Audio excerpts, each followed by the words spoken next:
Hello, everybody. Welcome to the Yellowstone catch-up for Marshals.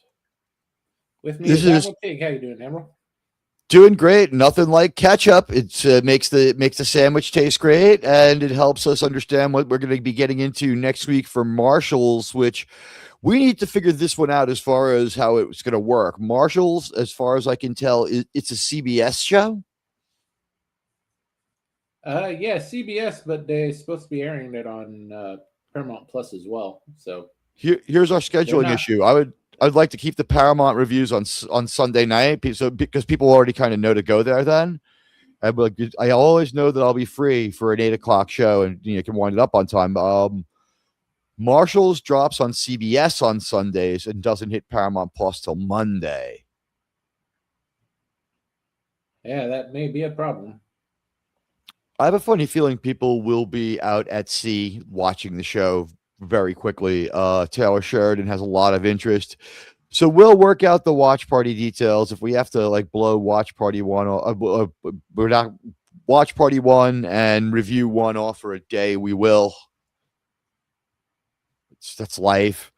Yeah. But with this one, we have the adventures of the Dutton family being siphoned down, and for as far as I know, this is our sequence of events, followed by what happens in the real world affecting it.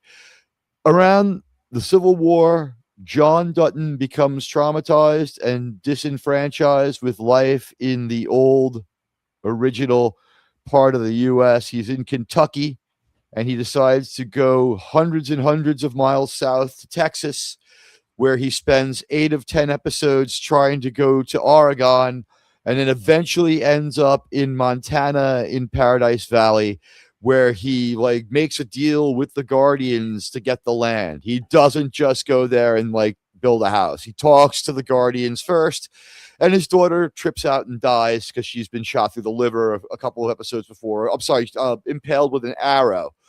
That's the Duttons' arrival there. It's a very tragic wagon train. They lose most of the people, and the Duttons only get there by giving up on the whole wagon train and striking out on their own. The last vestiges of the wagon train would be Shay, played by Sam Elliott, makes it to Oregon, where he does what anybody would do when they get to Oregon: gives up, takes out his Type 1 phaser, and just clears out his head, so to speak.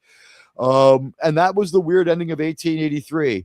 1923, not a lot of details to tell you, except that they struggle throughout that show to maintain their hold on this land, which I believe is probably going to be a mainstay of Yellowstone proper.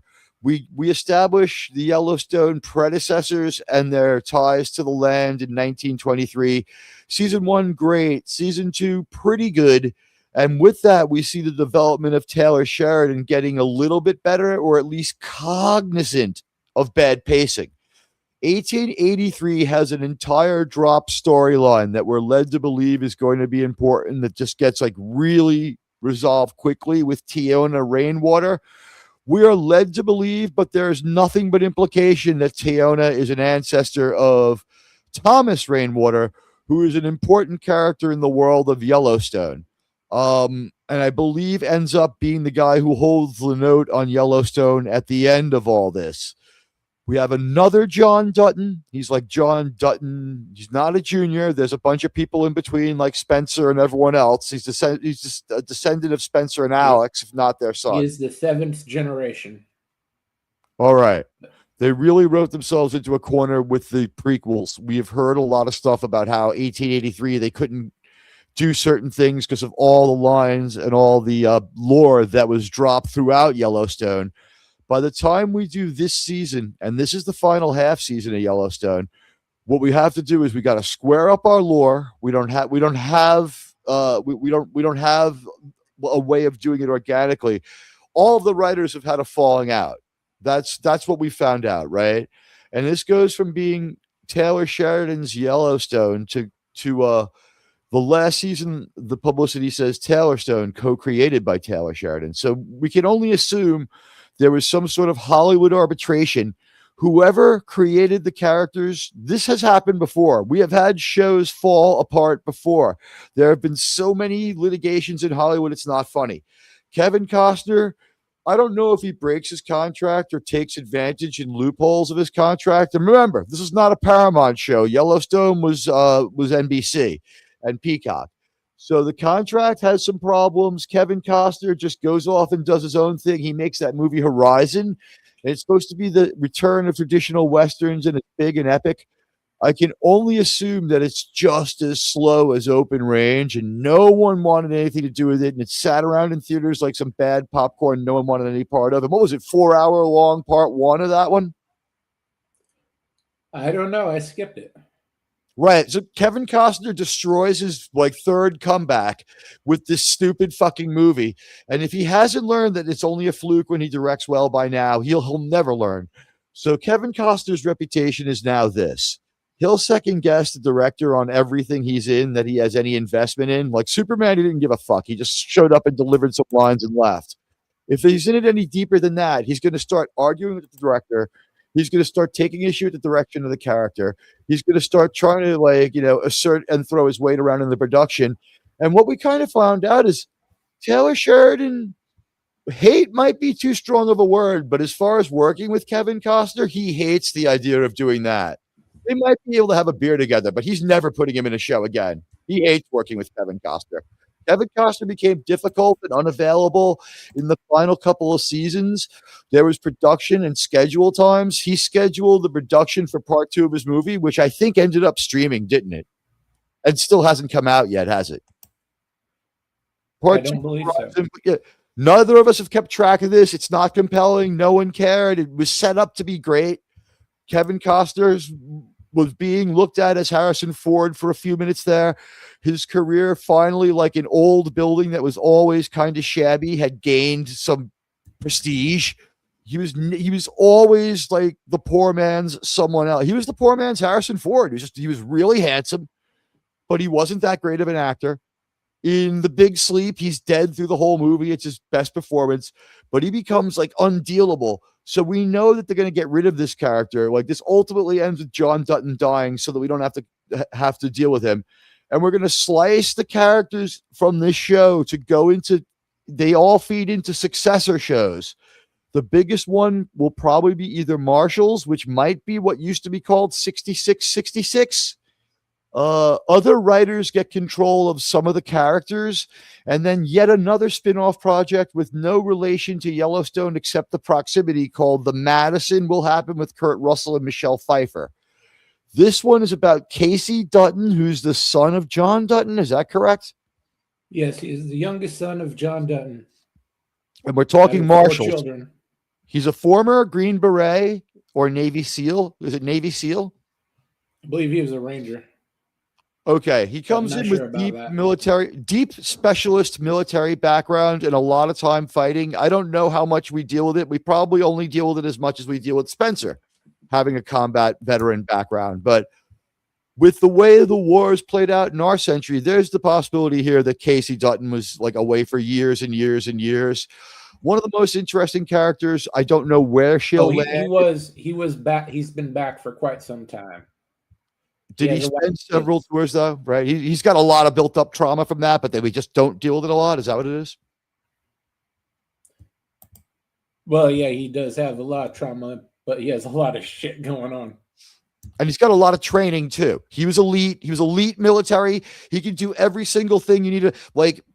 Casey Dutton's backstory is that, like, if you need to throw somebody out the back of an A-10 with a parachute and a pistol, he's going to take down the entire government of that country. Like, he's the guy to do it. Like, he was Jason Bourne.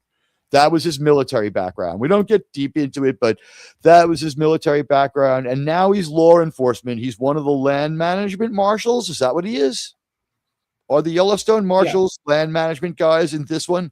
So they're the livestock bureau. Yeah, there's still livestock bureau in this century.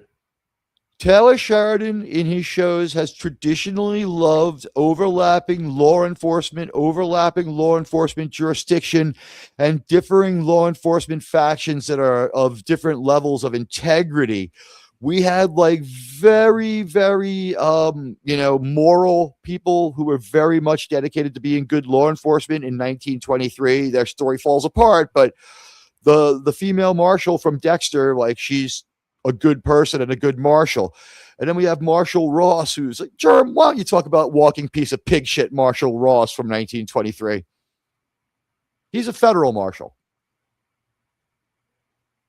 Well, he's your typical racist, and Deeply, didn't deeply. really And so care if they were guilty or not.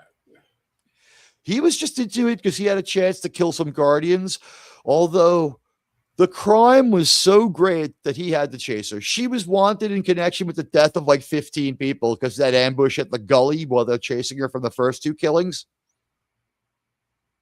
There's an ambush at the gully where some of her Tiona Rainwater is being raised at a Catholic school. They lampshade it. They never say the word Catholic. They let you have enough disbelief that you can look away, but that's what they're supposed to be.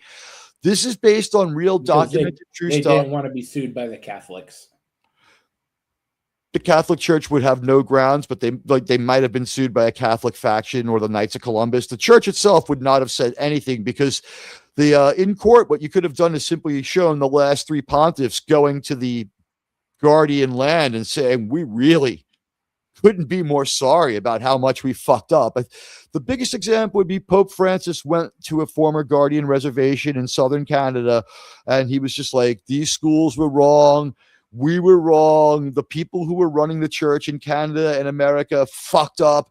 And the thing that's historically accurate is it does mostly happen only in Canada. It's only in Dakota Territory that the French Canadian style missionary Indian schools existed. So Taylor Sheridan's research is right on the money here. The problem is in 1923 and also in 1883, he does what's called there's historical fiction, and there's various levels of how hard the fiction is and how real it is. The most realistic one would be the book and movie for Gettysburg, The Killer Angels, is 100% triple documented stuff put into a narrative form with some imagination injected with what Lee was thinking, what McClellan was thinking, stuff like that. So they bring you inside the characters' heads in historical fiction, but they might be real characters. This is historical fantasy. In 1883, they should have bought a train ticket and bought all new furniture when they got to Montana, because it was like, we found out, what was it, 30% of the price of going there by wagon train.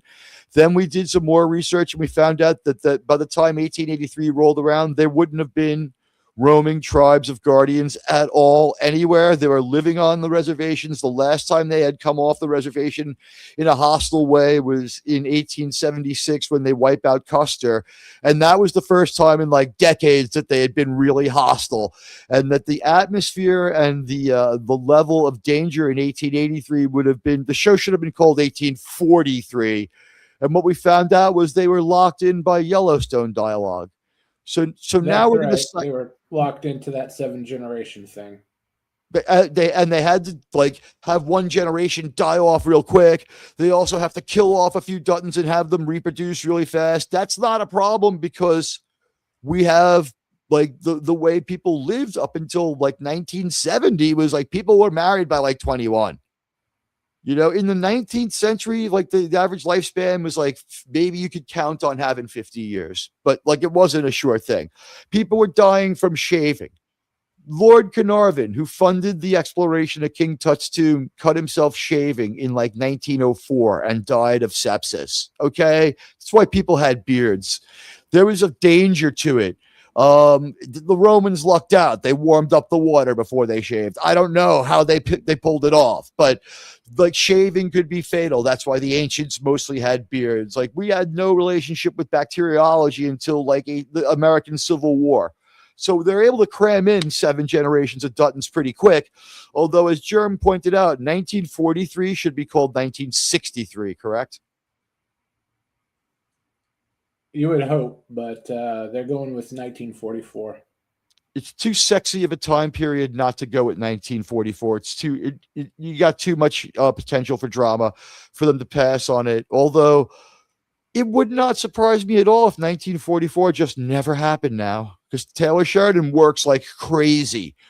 This is the Taylor Sheridan flaw that keeps happening. He's really fucking good. He can origin you a story that's sustainable. He is the opposite of J.J. Abrams. He does not give you a beginning that leaves you with nowhere to go narratively. He does not cannibalize the middle and the end of his story to give you a good beginning and make it pop. If anything, we've seen him handcuffed by the fact that his story was in motion and he went back and reorigined or properly origined all characters, even taking a few beatings to stay within his own lore. Yeah, he kind of overdid it at a couple points. If he was only focusing on one project at a time, I think he would have done a lot better with 1883 and 1923. But only one Taylor Sheridan show can be called a failure. That's not good. And that would, they still tried to save it. And I don't know what worked out, but I didn't enjoy it. There was a show called Lioness and it just sucked. And a lot of it was because Nicole Kidman cannot act. She cannot act. she never could. It was just, it's too bad. But she's also now with the paralyzed face, has no power of expression with the too many facelifts, and she looks uncanny. She was supposed to have the Holly Hunter role in Starfleet Academy. That may have made that a little bit better because she doesn't have the dentures. Right. The thing is, people were laughing at me and scoffing at me and calling me an idiot and saying that she would never stoop to serialized TV and she's too big a star. Those people are assholes because she was already on Paramount Plus in failing show Lioness.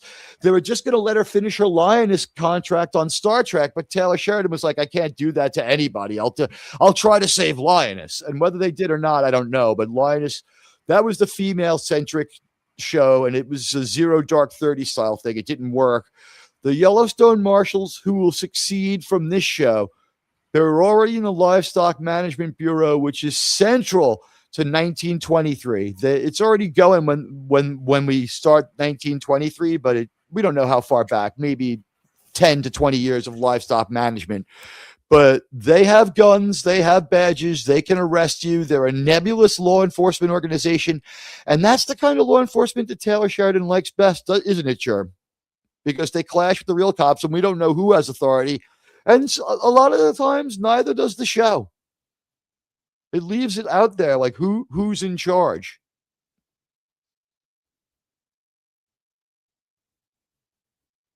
Okay, Germ has got a headphone issue. He can't hear me right now.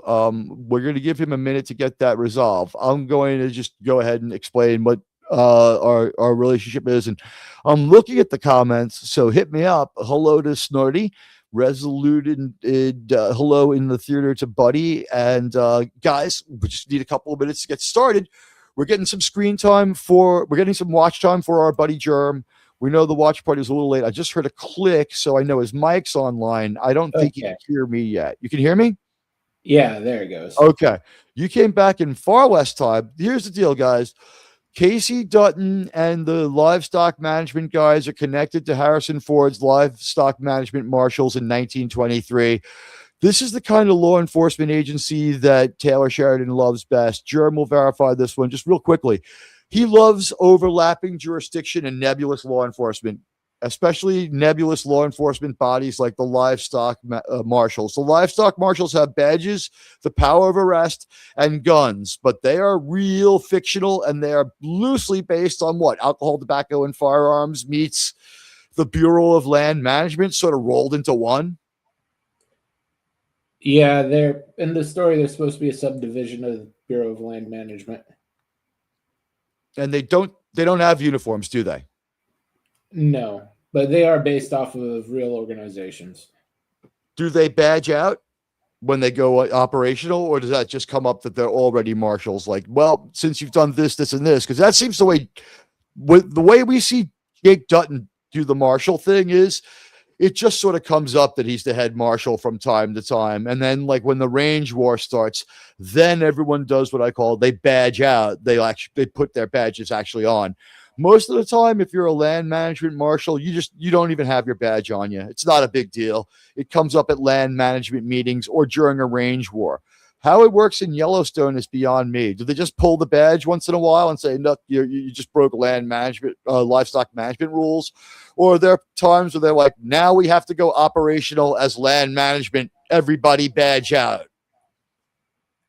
Yeah, it's not as big in the later parts of the season after John Dutton becomes governor, but in the Crimron early has parts, it arrived. is his biggest means of authority. And let's go over the chats. So, hello, Snortopupus. Good to see you Great to see again. you It's been a here for a while. watch party. We're sorry to buy, well, like 20 minutes was kind of what we aimed for. So we'll be going into the theater pretty quick. We want to get Jerem up to the watch time Hey, that he Grimon. needs. It's great to see Crimlon, and I am Space Patton. That's me.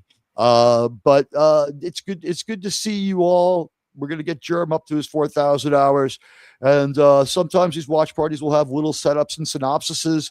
And honestly, like I was more in questioning mode till Jerem's headphones went out. So just as much context as you can. Just I'm curious about this one. When the Marshals badge out, lanyard badges, belt buckle badges, or do they wear them like old West Marshals? Sometimes Old West Marshals, sometimes it's just a patch on a vest. They what a vest? Do they have like biker vests or something that they wear when they go land management, livestock management? Bulletproof vest. Okay, so they have like ice vests. The same kind. They Yeah, have like that a vest with that says like Marshall on it and like whatever, maybe a radio. in season one, some of the cattle get onto the reservation and they basically do a raid to get them back. It is where we lose the first Dutton son. Do we go extra legal on this one? It's like we can't go onto the reservation, but we've got to get the cattle off before the Guardians kill them all. And Thomas Rainwater's like, I'm setting up a 50 caliber, bros. It's gonna be hilarious. It is very murky legally. Yeah, extra legal is the best term we could come up for how the Duttons deal with anything.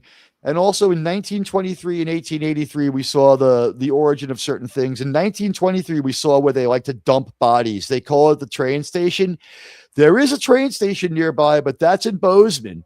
And most of this takes place for our Star Trek fans. This is exactly where Star Trek First Contact takes place, Pretty much. except the space part. That takes part in space. The part on Earth, that takes part right where they are. When they go to town, they go to Bozeman. Yeah. With this, their ranch is bigger than Bozeman. And they still have the train station, but that's basically the same little cube of no one really claims this land, so no one really checks it and no one really cares. So there's bodies there going all the way back to Liz Stratton's husband, whatever Dutton that was, Jackass Dutton, who gets himself blown away by the bad guy livestock marshal Clive.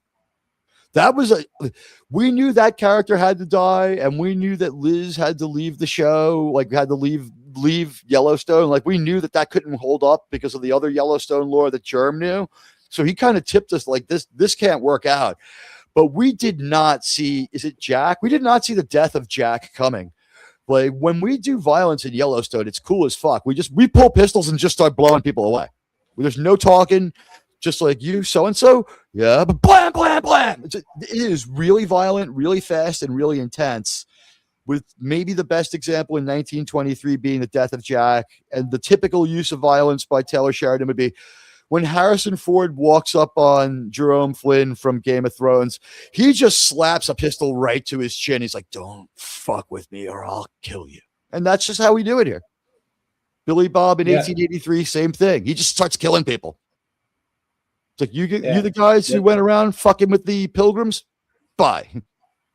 Yeah, but to get to these episodes, we start off, this is the last half of the final season. We've already spoiled it. Kevin Costner is not in this last half, but this is essentially the fall of the Dutton ranch, the Dutton family. And this is Casey basically managing the end of the ranch after 7 generations. What's going to go on here is we've got a row of crack houses built on the Yellowstone somewhere, right? We built a small housing development. So there's a row of crack houses somewhere on the ranch. This is much more interesting than that. But the ranch has been partial off. Get this started. Go for it. We've parceled off the ranch a couple of times. I know that. Oh no, there is no partialing. I thought we built a row of crack houses down by the river or something. That happened before the series started. Every generation would shave off a little part, but the main thing of Right. this series was John Dutton furiously working not to do that. We're trying because he only had enough workable land left for a workable cattle ranch, and that's what he wanted to do. We had the largest cattle ranch in Montana. Yeah, it's bigger than the Ponderosa is in Bonanza. It's just weird to see this area in summertime. Does he still film in Texas detectively, or did they actually go to Montana? This is Montana. That's Timothy Dalton's house from 1923. This is Beth, right? Yes, this is Beth, the daughter. She's British.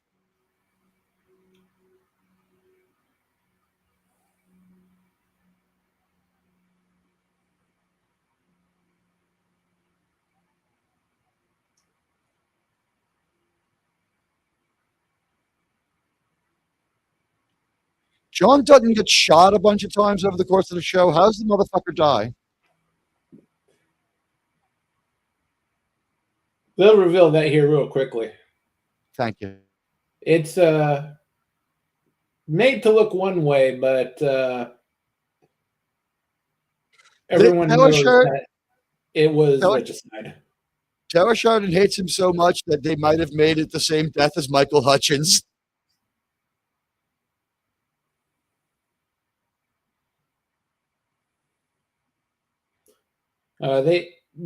The way he dies was pretty well spelled out over the last few seasons. And that's Casey, right?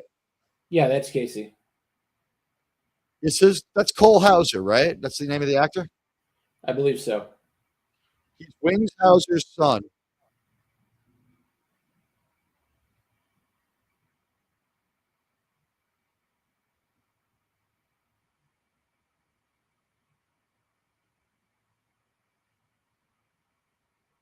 It has been quite a while since I saw these episodes, so I'm not entirely certain on every detail.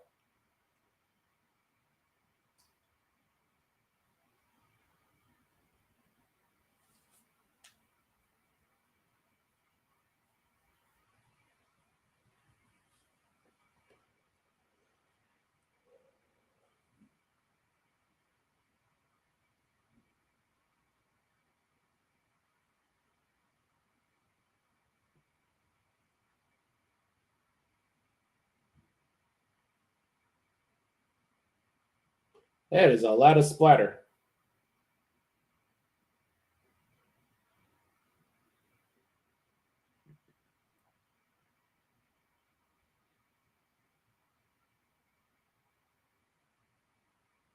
Self-delete?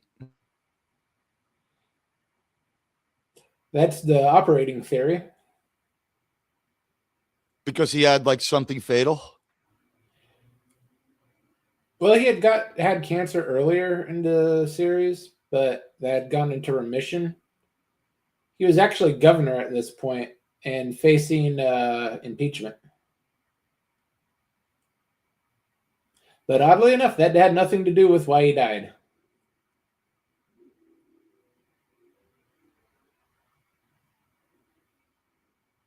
Taylor Sheridan's hatred for Kevin Costner is coming across, isn't it? He gives him the most ignominious death. He's like, I'm not having this character be like a martyred hero. He's going out like a chump. Oh no, He it's died like a dog. From season 2, you knew exactly how he was going to die. But once you meet the guy responsible for his death, when you see him, you'll know he's the one who killed him. Okay.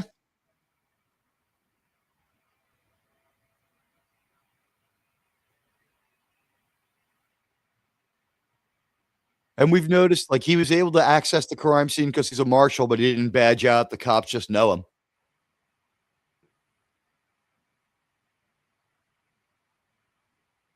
Yeah, they know that he's a bureau officer, so he can have access.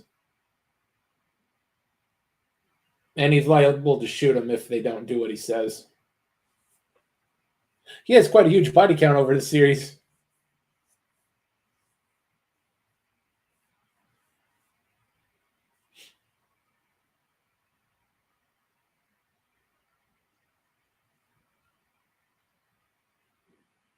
Jamie would be their brother.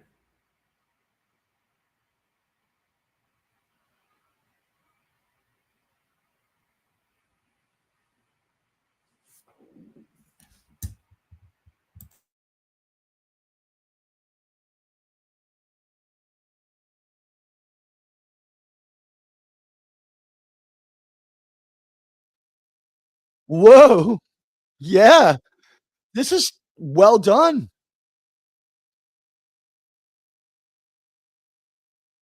This was absolutely written for people to be caught up with and reorigin these characters, wasn't it? It's a big page turn. Yeah. It was about 2 years since the season started, so they needed some catch up. So there was a time hop within the season.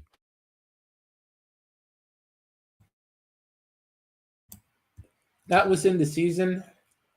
Uh, since the virus happened, filming got delayed several times, so they have the first 7 episodes made in a chunk. Episode 8 was made, and then 9 through 14 was made. And that took about 23 months. I also know that like Kevin Costner went out there freewheeling and made his own deal with that fucking movie. And that like most of season one's production time was spent in a fucking heated argument about how can you please just push the production of your movie? And he's like, this is going to be a great film. And like in the middle of that, part one fails. Yeah. Before they made this, everything was shut down. They weren't going to make the last half of the series. They kept So this saying they is were, but they had let everyone go off to do other stuff. so this like this is the best we could basically it's not the end of Yellowstone, it's just the best reorigining we can get to close the door on characters that no one cleanly owns. And we're gonna siphon these. This is what Jerm and I have as our working theory. Because there was a falling out among the creators, everybody who created whatever gets to keep the characters they created, probably through arbitration in a way that Hollywood has always had, because this isn't the first time this has happened at all. We've seen shows fracture before.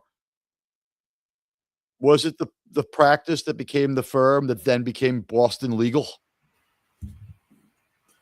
Yeah, that's one of the reasons that show went straight to hell. Because it inherited the badness of like two heavy dramas before it, and then they tried to make it a comedy with some of the same characters. Pretty much. William Shatner could have saved that show on his own. Just give him his own show. Just get a clean sheet of paper. Is that Jamie? Yes. Is this Jamie's wife or is that a colleague? Colleague. All right. I don't know how wrapped up in Kevin Costner's John Dutton bullshit Jamie is, but I guess we're going to drop this all in the press now. This building and this set are gorgeous. Oh, he is completely wrapped up. Is he lieutenant governor on his way to jail and everything else? He's AG. Okay. So he's been the one covering for this.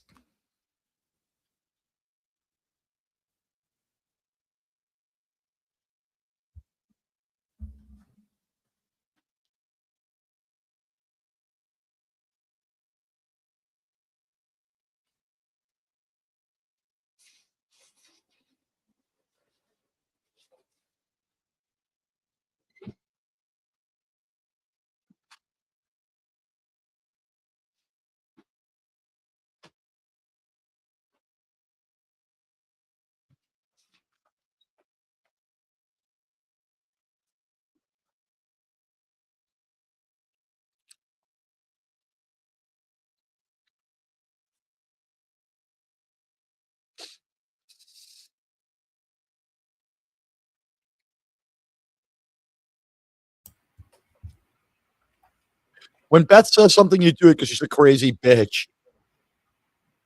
Oh yeah. She is fucking hot, though. Does she get naked a lot in this show? Not a lot. But we get to see it. We can see a little bit. Cool.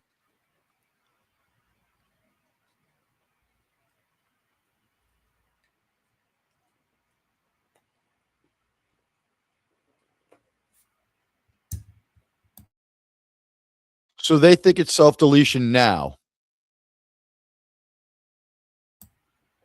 The cops do, yeah. Beth has something else in mind.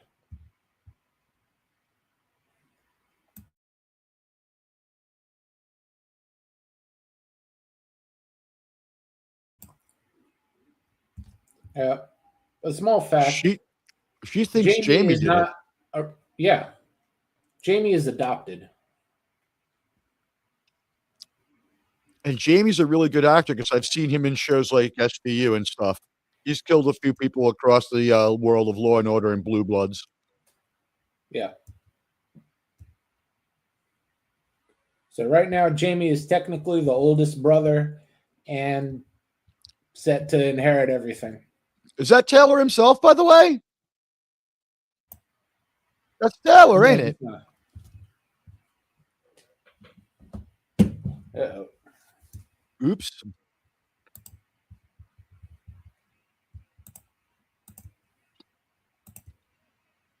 Welcome to Pirate Theater, sirs and madams. We'll fix this.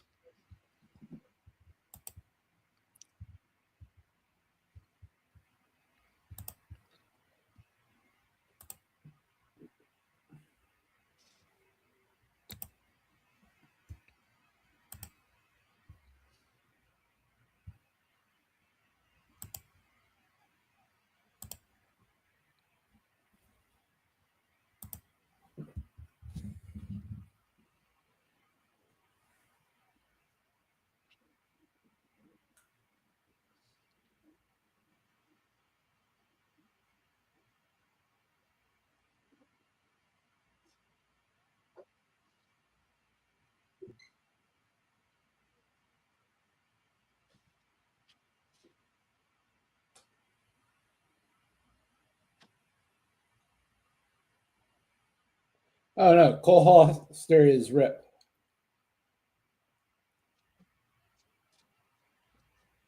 So that's Rip. That's her husband, right? Yeah. He's the everything but a son.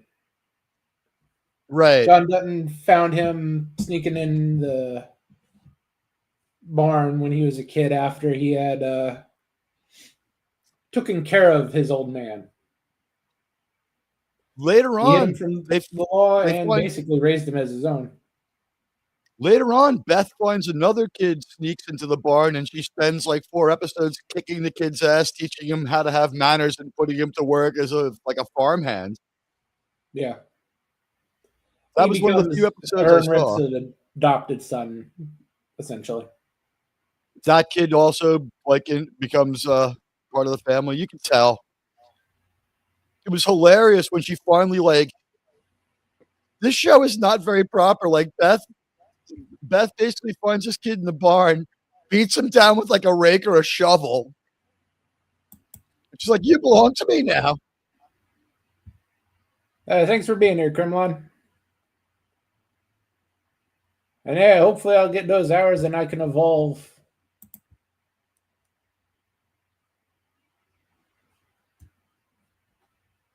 Yeah, I would request that you not change your name to Resolute Virus because we would just the strike would just be incoming. Yeah. I don't know. The name's going to stay the same. The channel may get a rebrand to take advantage of search terms, but the handle's going to stay the same. Oh, so coming soon, Sydney Sweeney all day vision from Resolute Germ. Something like that. I was thinking somewhere around nostalgia vault or just go straight with nostalgia vision? Looking around at um, sci-fi historian and now also nerd archaeology coming from Theta, and the former from Sithan, it looks like giving up on current pop culture and calling yourself like a historian is now the way to go. Like, nerd Yeah, archaeology, sci-fi historian. I guess we could say the book on science fiction closed the moment J.J. Abrams took over Star Trek. pretty much.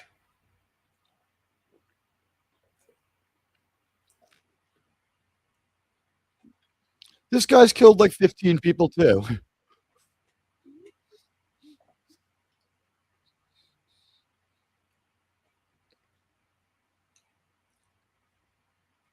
Oh yeah, every time John Dutton needed someone gone, he's the one that drove him to the train station. Yeah.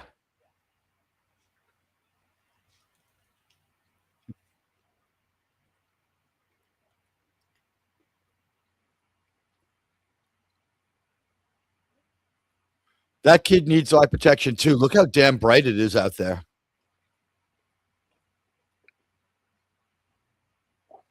It's the Midwest, of course, it's bright.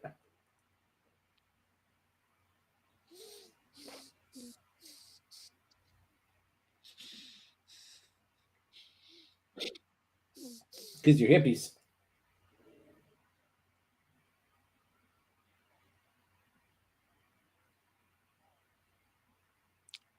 He's based. I love this guy. He hates hippies. Always a good sign.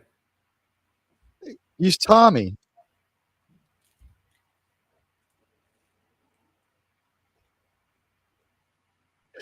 He'll tolerate a little kid, but if you're the local weirdo meth head, he's like, get the fuck away from me.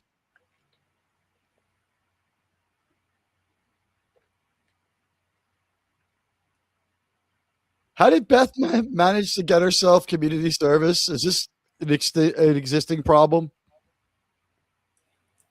She has anger issues. Oh, I saw that from when she beat down the kid with the rake.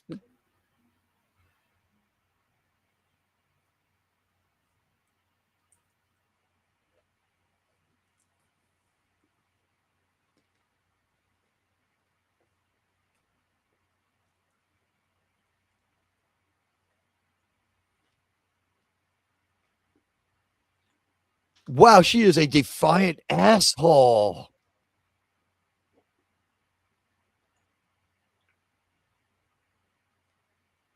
Damn, she irritated her way.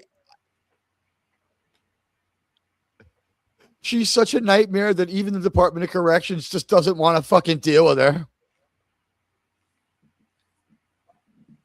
Well, there are some benefits to being the governor's daughter.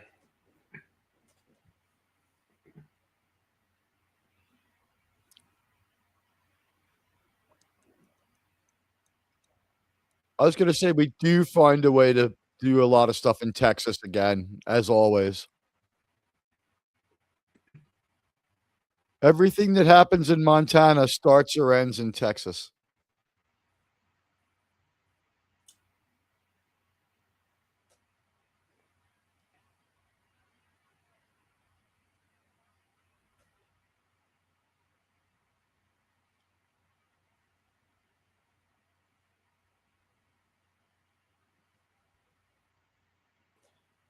Hell of a time to be on voice.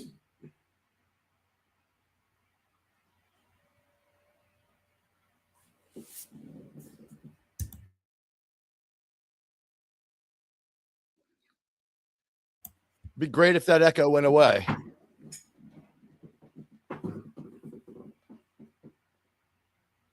File slightly corrupted.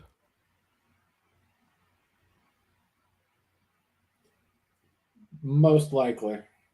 We know that this is the Yellowstone. That much we know. That chick's a guardian, isn't she? Yeah, she is. Yeah. She's pretty hot. That's the chick from Wind River. And that She's is in- Casey Dunn's wife. She's the she gets killed at the beginning of Taylor Sheridan movie Wind River, I'm pretty sure.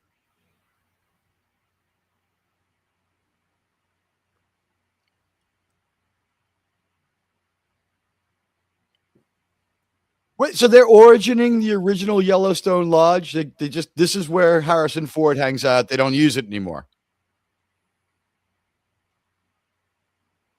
No, Harrison Ford lived in the main house. So what? This is just some similarly styled outlying house for when the herd was bigger, or for seasonal cattle drives. Yeah, it's a isolated part of the ranch. She looks like Shannon Doherty.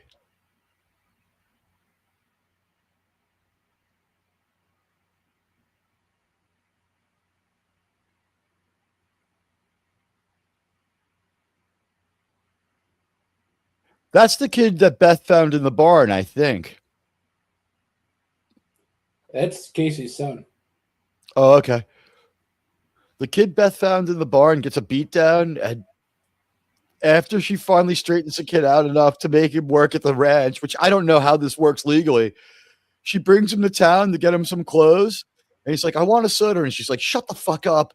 And the kid's like, fuck it. And he grabs the soda and just cracks it open and starts drinking it. And she starts beating on the kid. And some woman says something to her and comes over with her phone out. And Beth just like grabs the phone and like NFLs it like downfield. She's a psychopath.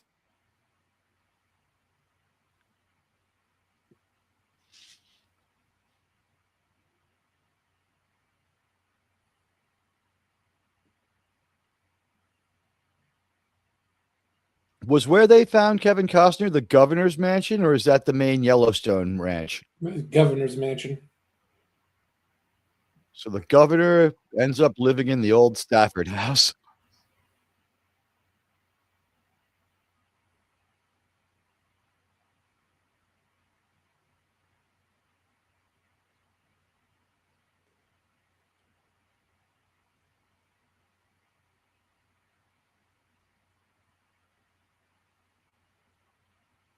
It's MTech's headquarters.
The FBI is really paranoid.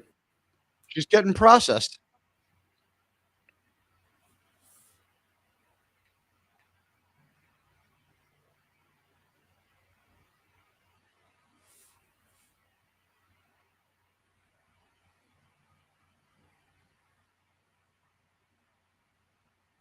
Checking her for contraband. Well, she's not under arrest yet. She's being subjected to so much security. Well, when you did what they did, you want a lot of security.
You did.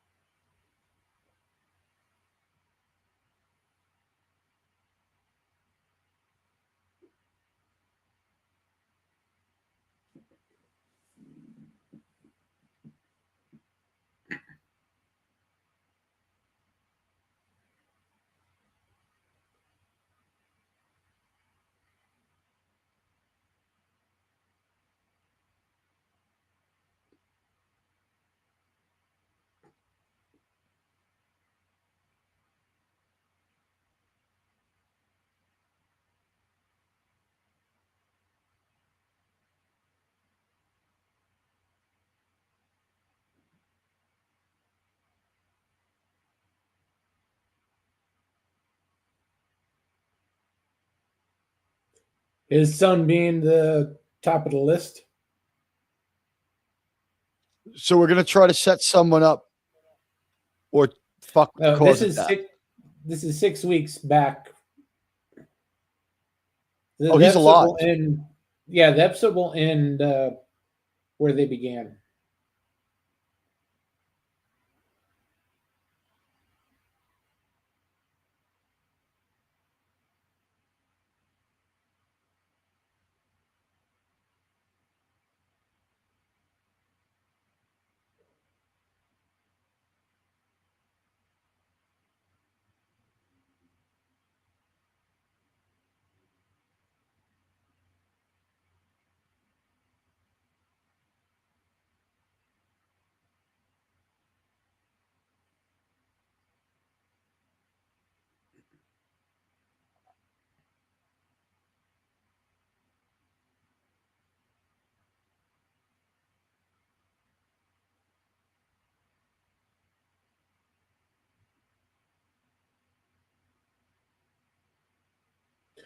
Yeah, hitmen usually like to have you on record of actually okaying to hit.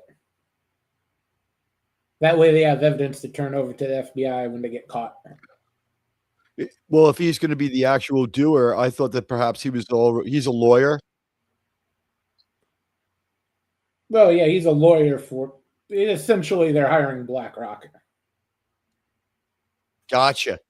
But as a lawyer, he has no obligation to reveal what he said to his client. That's how the mob washes off bad acts.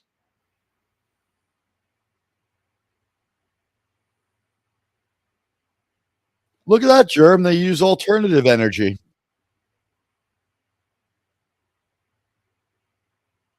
Yeah, that's There he is. to do out there. That's Taylor Sheridan. That was Taylor. It's actually Taylor's ranch. They're going to Taylor's actual real home where he's going to. And I think that chick who may have been in on the murder might be Taylor's real wife, right? She looked a lot like her. Yeah, it definitely looked like her. Mrs. Sheridan is gorgeous.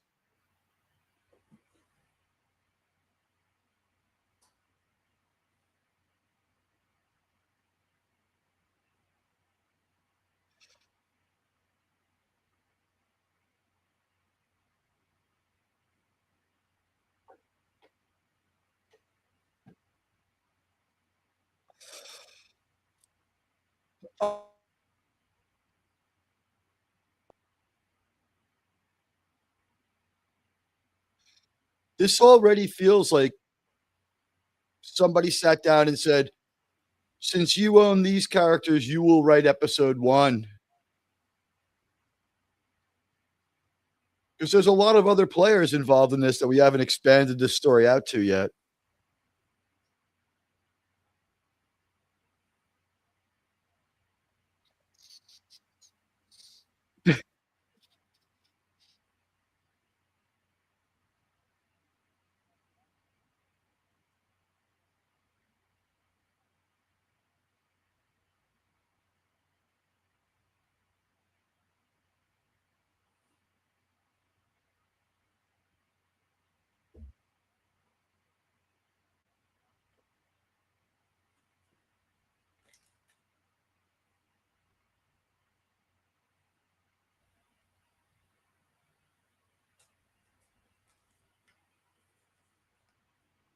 Yeah, they are in financial trouble at this point.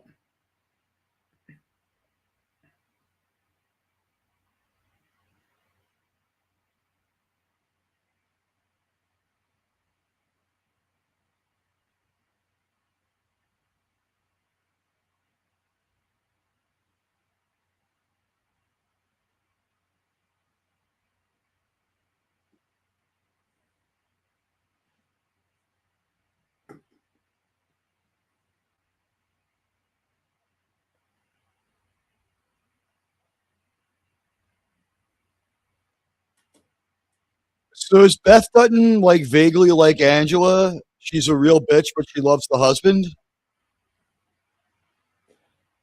She's also a very good lawyer. Beth is a lawyer. Technically, yes, but she uses her skills for a variety of other purposes. She's a lawyer, but she's already rich, so she hasn't bothered getting any clients or practicing. She just hangs out with the law degree. She's more the buying and selling type lawyer. Was she like a livestock lawyer or something? Contract Property. stuff like Rebecca? Yeah, Okay. contracts and ruining people.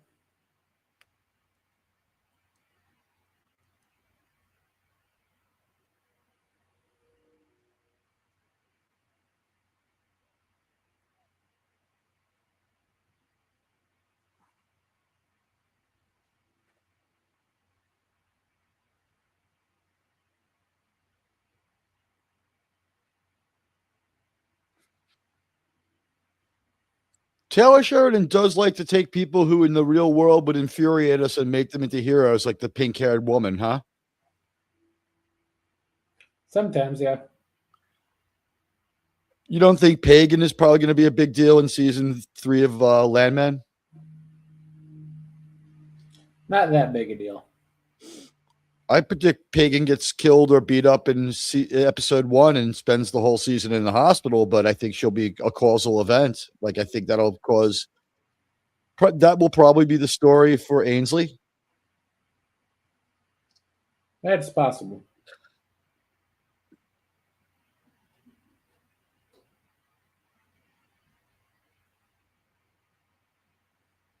But he played both sides of that character, having her be a piece of shit and then having her be okay and likable.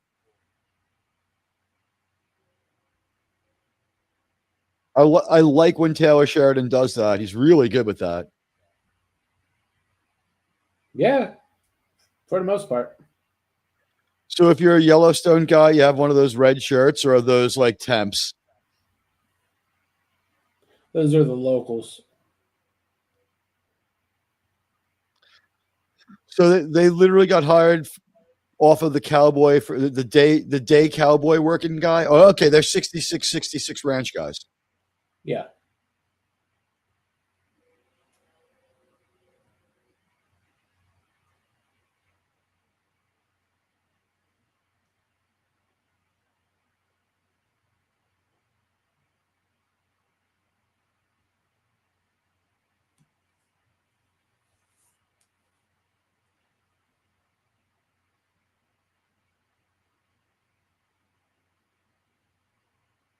Now he's taking it a little too far. It's like there is a free place to stay that we don't mind. It's like no, we're not going to do that.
You notice the subject matter and level of profanity is exactly the same as Kurtzman, but this works perfectly. Yeah, because these aren't 17-year-olds. Well, I would point out it failed in Section 31 with the 60-year-olds too. Like this is good dialogue. Kurtzman doesn't have that.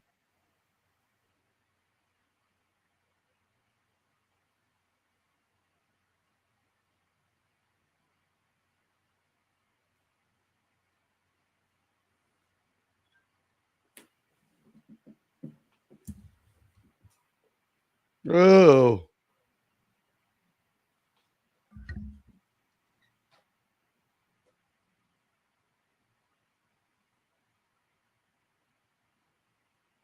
That is why you don't talk to the cook. it's not Dale from Landman though.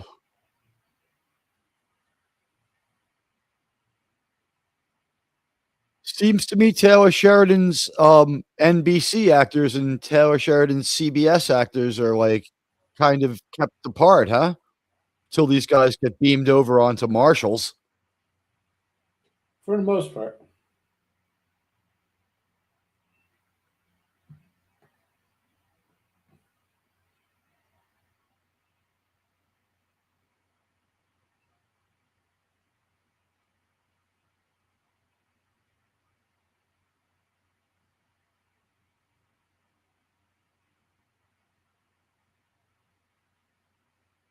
Yeah, we saw how many people died in this spot of desert. This is where a lot of bad shit happens in 1923.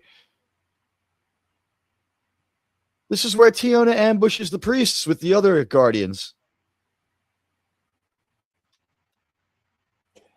This is pretty close to where they crossed that river 3 times as well. Right, and this is also right, and also in 1923, it's where they meet C. Thomas Howell.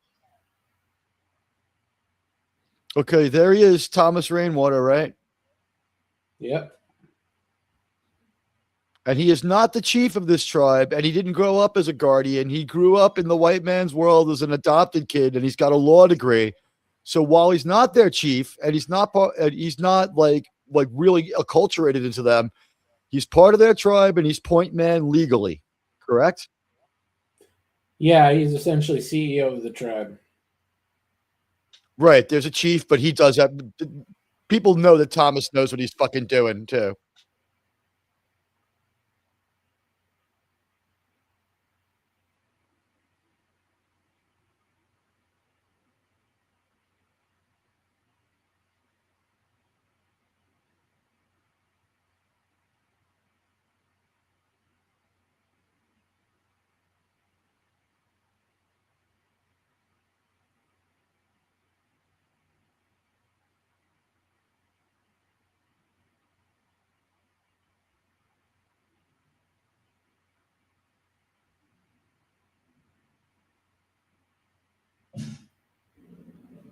Considering that for this part of the world they are quote really close to the Custer battlefield, that's an interesting conversation, isn't it? He's had just as many difficulties as John Dutton. I've heard he's in it as deep as John Developers, Dutton, kills oil people as quick company. as John Dutton, and just keep and him and John Dutton sometimes like, well, they're not exactly enemies. Yeah, not entirely enemies, but not entirely friends. But they're both facing essentially the same problems. Ongoing uneasy alliance that just keeps getting renewed, right? Mainly through Casey.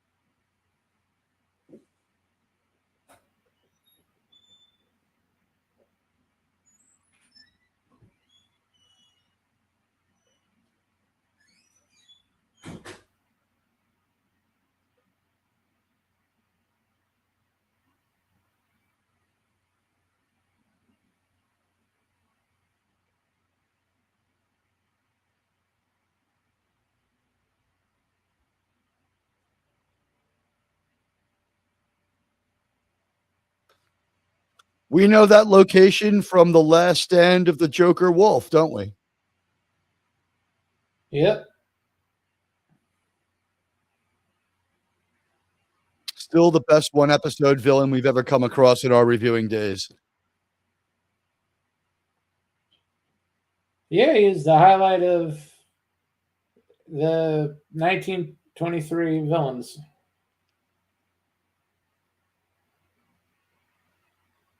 He's the only villain whose death gets paid off like sufficiently. Timothy Dalton just gets like, he's like, huh? Blam.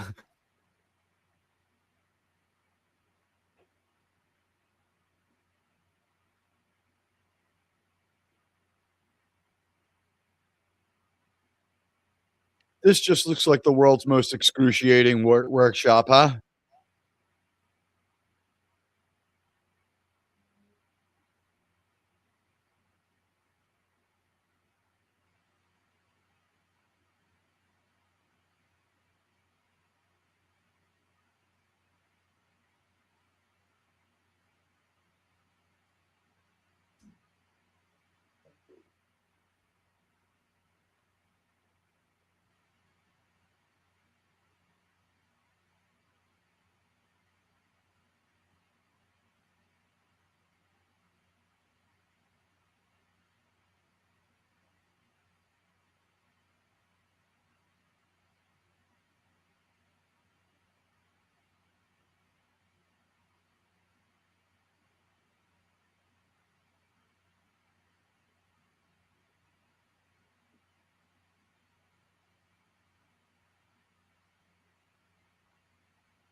He's been trying to spend his last $25 for like this whole show. No, everyone knows he's broke. They're like, just keep the money, bro.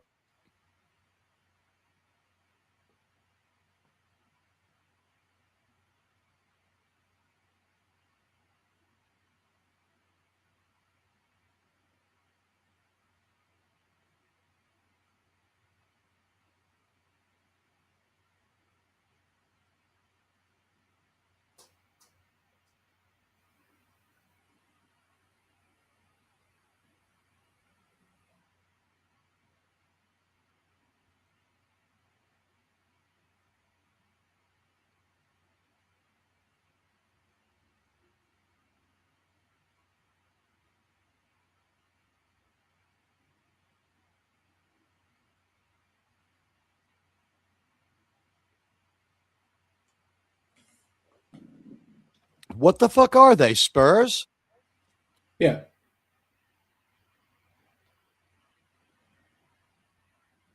And they're made 19th century style because just caused by that craftsman.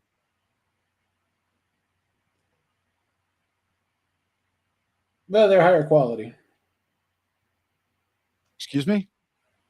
They're higher quality than the welded ones. You'd think you would want money for it. Scorpion.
Well, he was only off by 28 years in the favor of the direction. It's happening right now.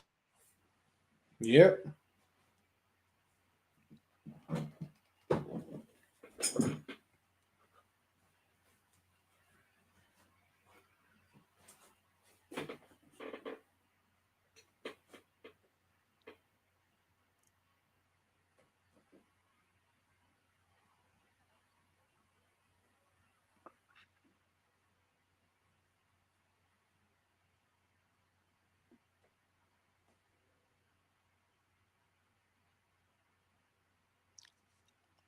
I like that Taylor Sheridan kept it a one-track guitar song that could possibly have been performed by the person rather than having the ghost orchestra kick in. That was cool. Yeah, it's good with the live music part. This guy is in a bunch of other series. He's super familiar looking. I guess he's in demand as like your businessy asshole type who will kill people. Yeah, I think so. Think he's killed a couple of people in SVU and stuff. But like classic piece of comedy last night, but coming up with the idea that the Tellerites are people from New York. Still trying to figure out if it was a joke or not.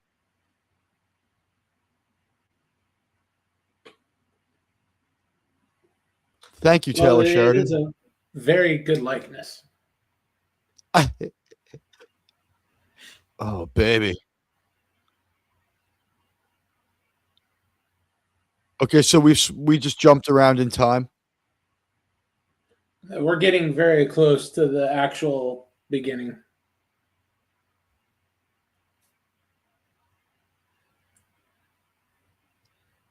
I think the deal is they know stuff that's already happened that hasn't broken yet. She is the one that was in the office earlier. Right. I know that. She was there because of him. But they're looking for a way to kill off John. Yeah, and the bald guy was the guy they're contracting to do it. Gotcha. The bald guy also had the drop on them because he has their sex tapes. It's like, by the way.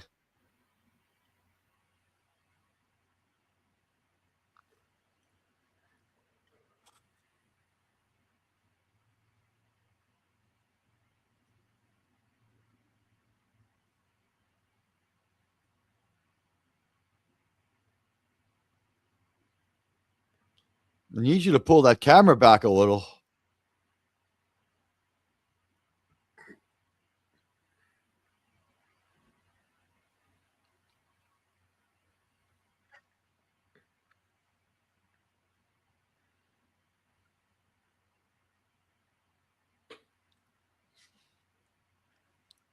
I don't even know if that's their perspective. John Dutton was not a cool guy. That's how the show showed him. He's a dick. Oh, yeah, he was that complete asshole. Because killing people's still not right, but like he had good reasons to hate this guy, huh? World's worst father. One of, yeah. Okay, there's the house we know.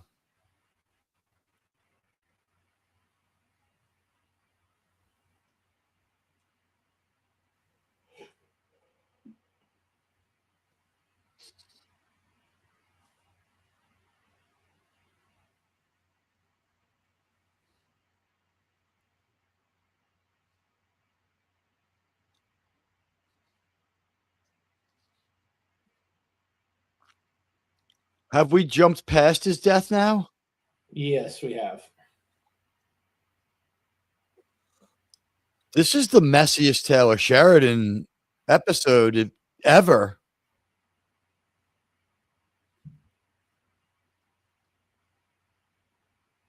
Was this written by like basically a court order saying like this is how you have to divide the characters and we have to have them go down these paths? And they was just like, I can't figure anything out but time hops. A little bit, but mainly is the show was shut down.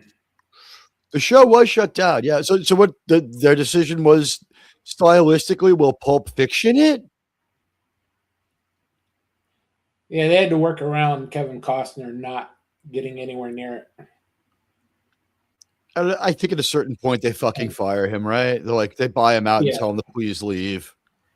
originally it was planned for him to come back for a couple of episodes, but he wasn't willing to do that, and some other people had taken some other jobs, so Yeah, their availability was equally as poor.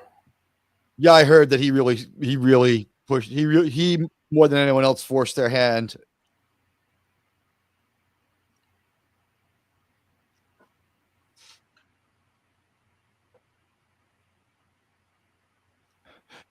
Why does he look like Galron?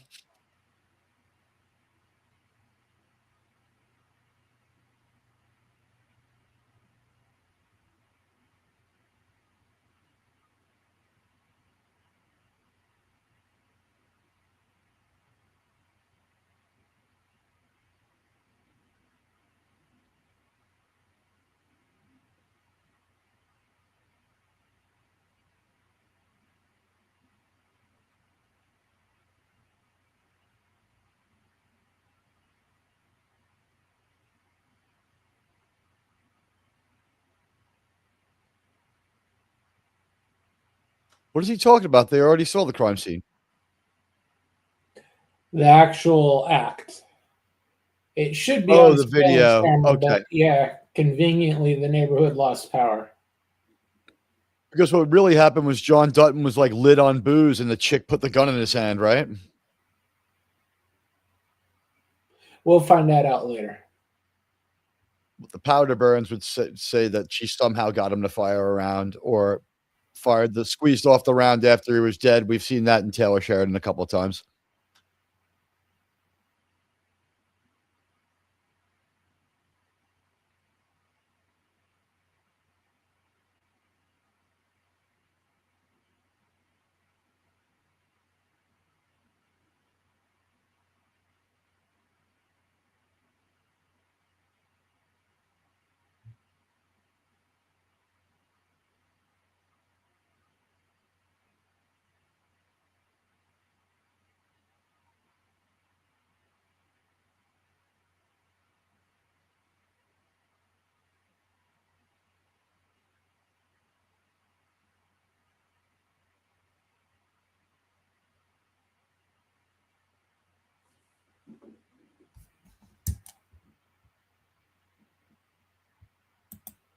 That was our first episode.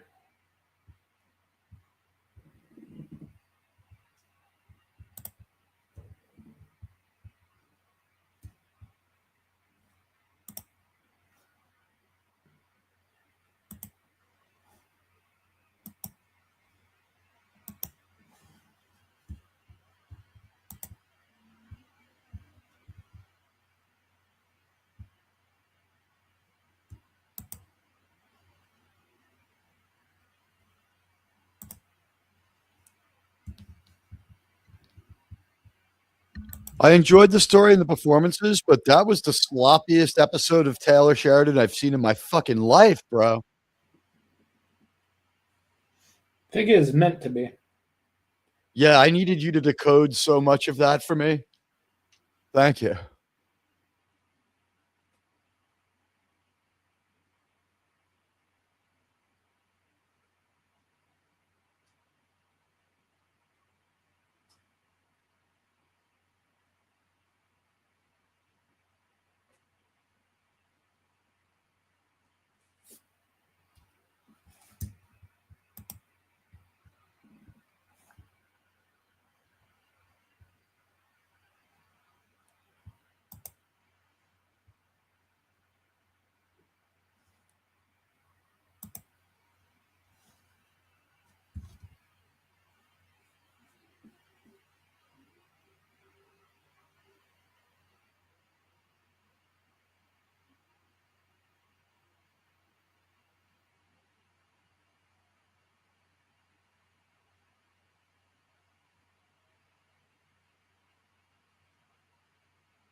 My my memory of what we saw during the day means those flashing red lights are on top of the wind farm.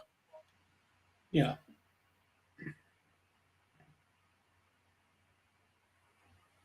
Did you get bit by a snake?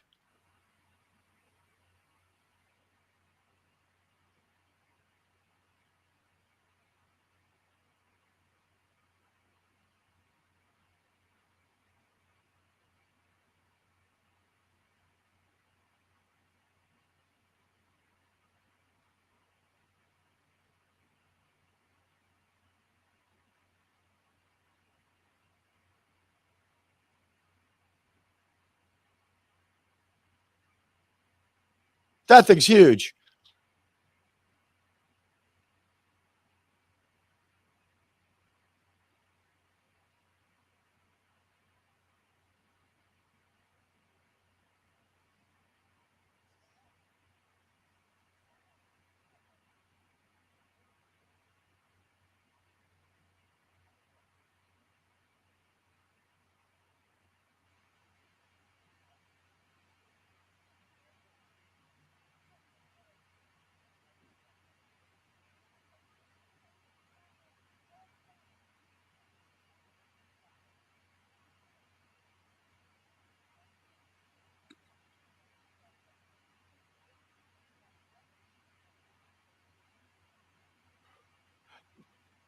Maybe you want to stay at those hotel. Maybe you want to go to that bunkhouse that's free.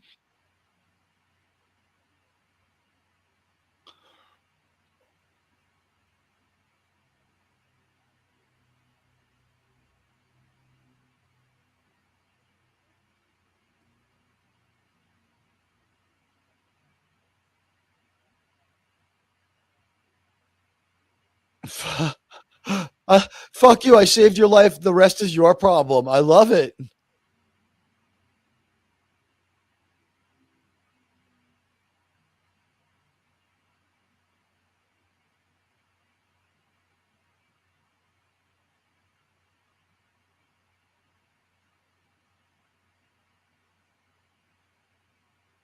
You always check the boots first.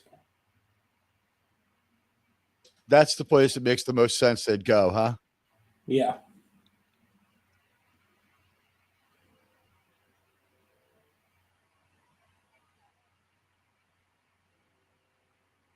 Two? Oh, okay. There's one really big one.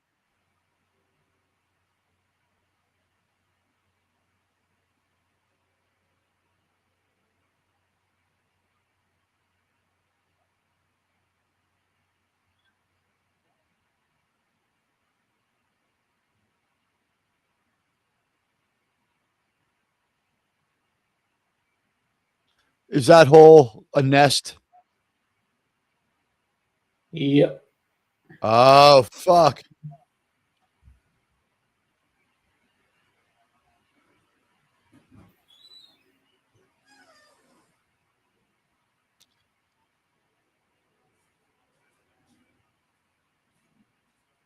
Yeah, they'll be in the truck too. Everybody's just going to camp out in the truck.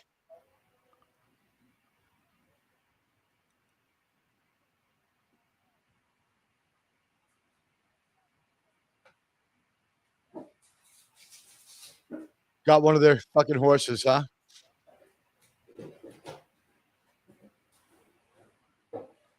This was the one thing they could not afford to do.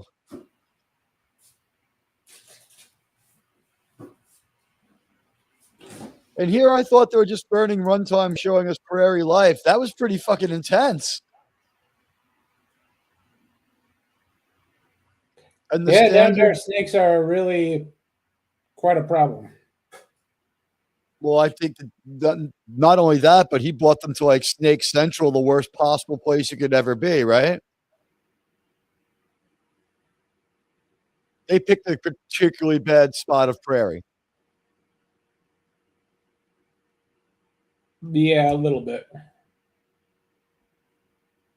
And we have the standard Taylor Sheridan beginning with the music that doesn't seem to be from any particular show and the beginning that doesn't seem to be particularly on point or meaningful, does it? Ever.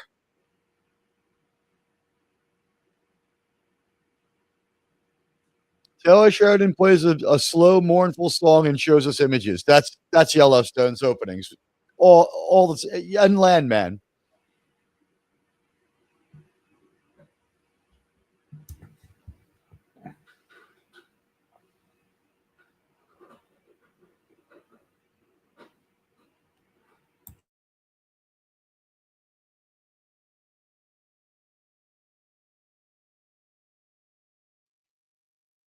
She's got Angela's car.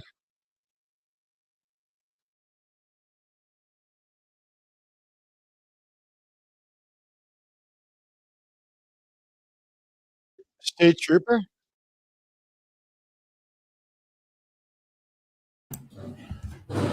Pretty much. She just got off work release.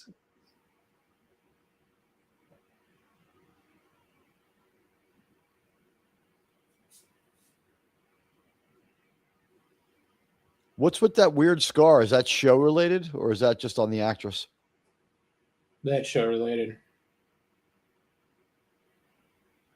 Who beat her up? Kevin Costner? Jamie.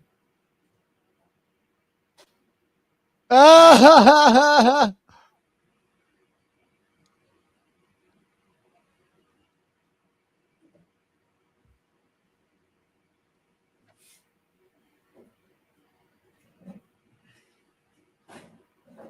Yeah, not going fast enough.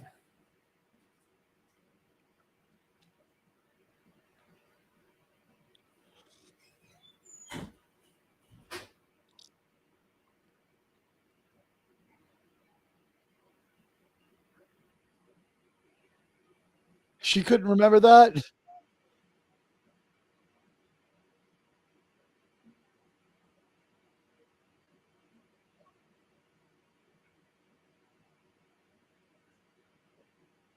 What? Cora Hooker?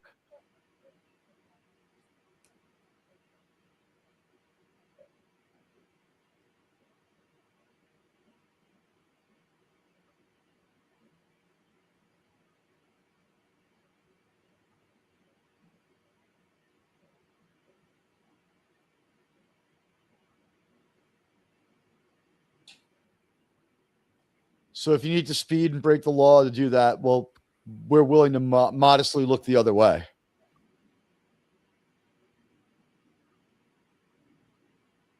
Well, yeah, there's virtually nothing out there, so they'll give you a little bit of a break. Well, sir, this place should be free of snakes. These fresh bear tracks are a sure sign that we'll be safe. What next for these idiots?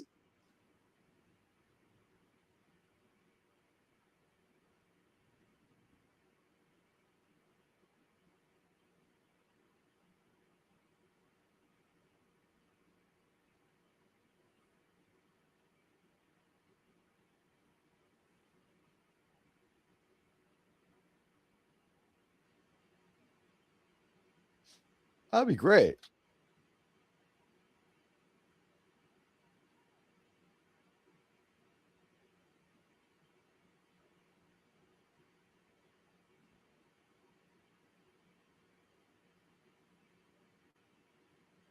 What are they hitting the horses up with? Anti venom?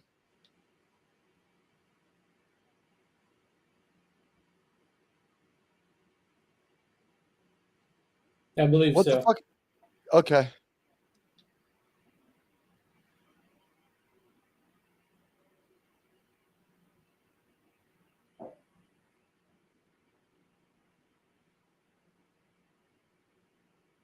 He doesn't recognize his wife's own $300,000 car.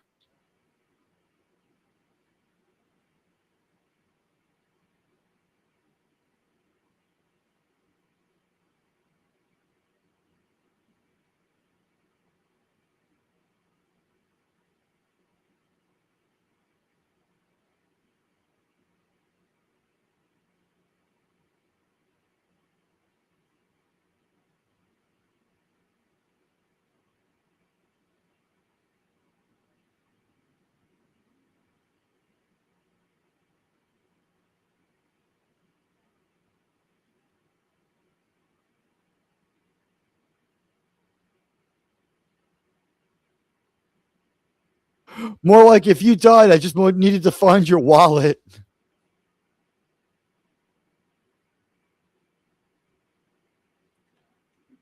I put it near the Let's thing see, about you I love the killing and most. castrating would be an easy way out for him.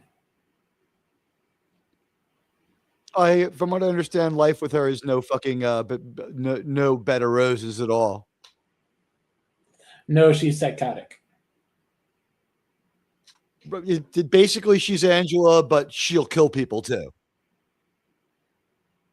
Yeah, she's a less fun version of Angela.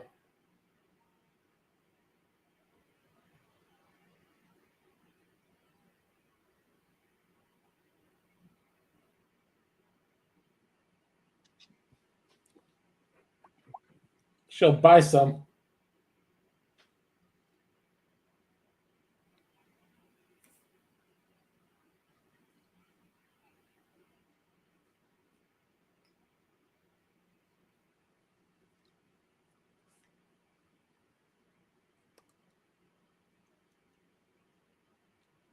He was broke as shit. What changed? They inherited Kevin Costner's money.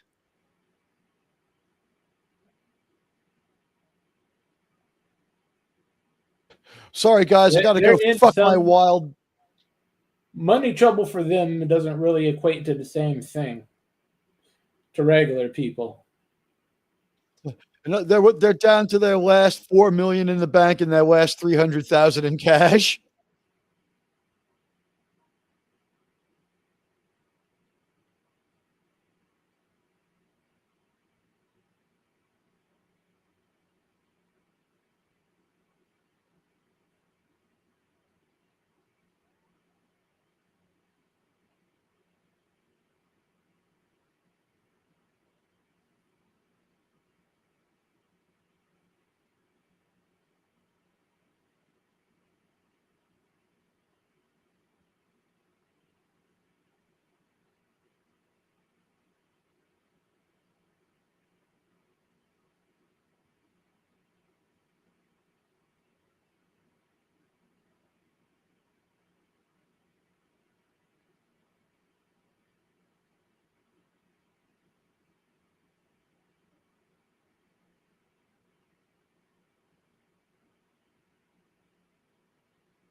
Technically, it's his father's.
He's never been to a beach.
Nice to have your own vodka.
Looks like the Patch Cafe.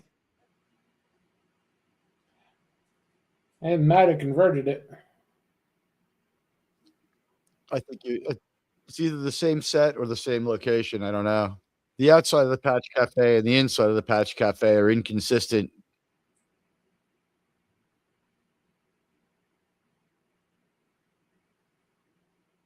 That's the Patch. Actually, no, that's the Cattlemen's Club, isn't it? It might be. It's where Andy Garcia hangs out.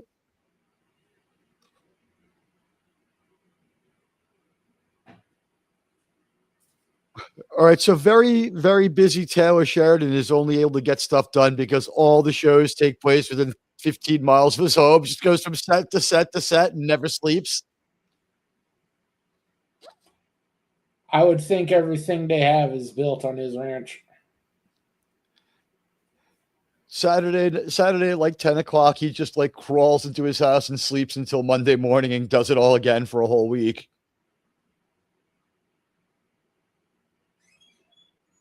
She's so hot. Holy shit. And the actress is like 53 or something, isn't she? I'm not sure about that. He likes his older women.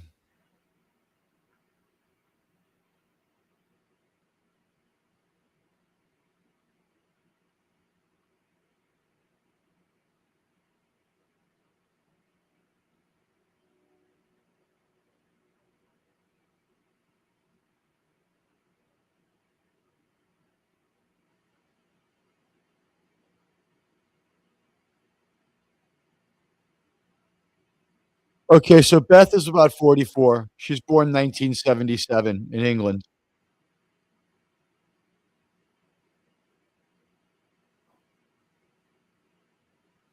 What's up, Sam? Just wasn't available to play this guy? Probably not.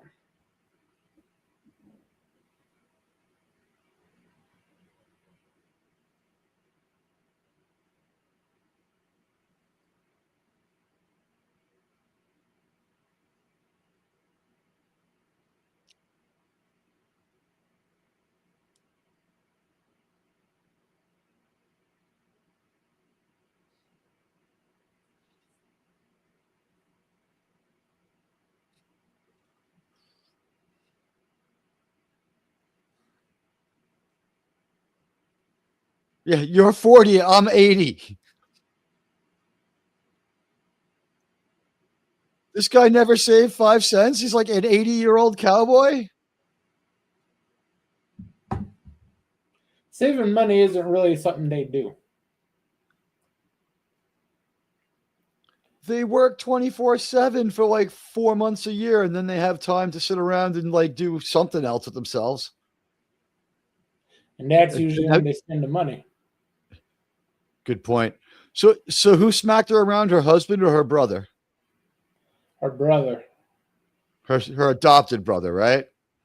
Or Yeah. her natural? Which one? Okay, so it's the killer did it, or whatever. The conspirator. We don't know exactly how we pulled off getting rid of Kevin Costner yet. There's those paper towels. We saw them in Star Trek Enterprise last night.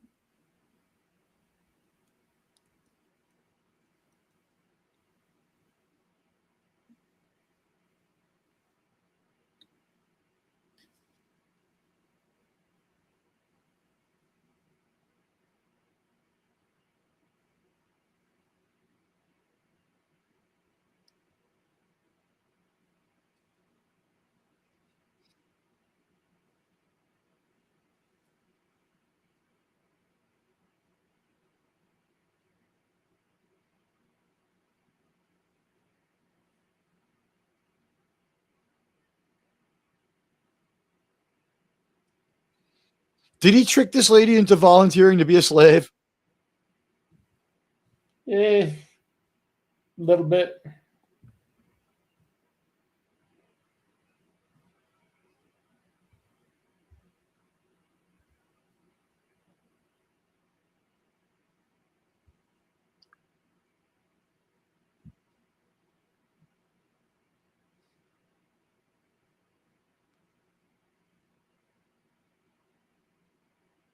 What a cunt.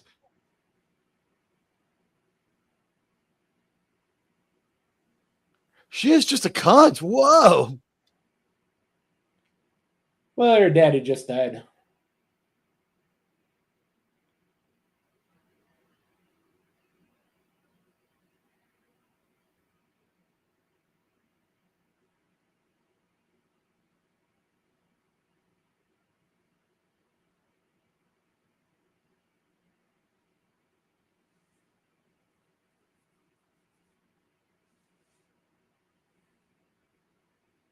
This woman has nothing and they're just going to run her out. I love it. She's a horrible piece of shit, Beth.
Wow. I have met a few people like her.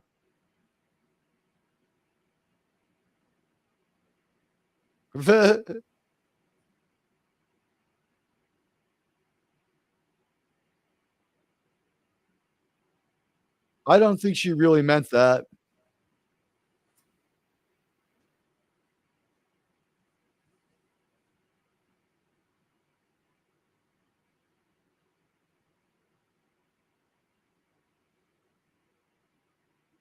Why do they live in the Waltons' old house? What the fuck? Is this that bunkhouse they were offered to stay in? Oh, wait, no, they Hey, went to town for bunkhouse. a couple of days.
Yeah, he has to do some very, very bad things now.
There goes the figure.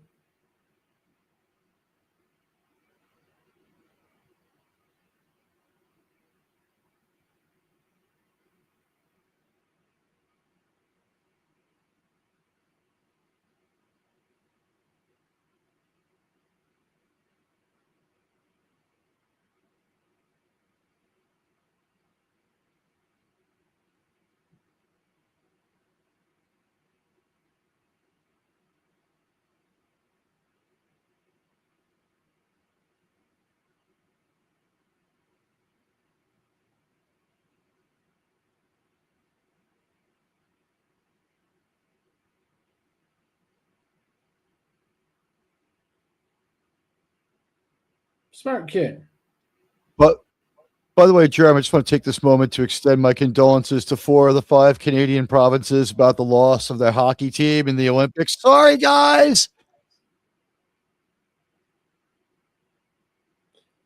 Yeah, they're pretty butthurt about that. They act like they invented it or something.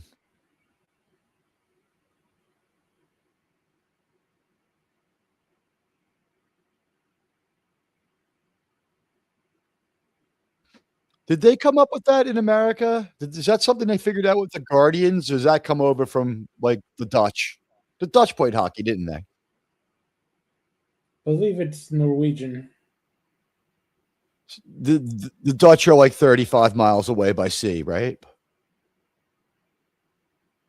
Oh, they're practically next door.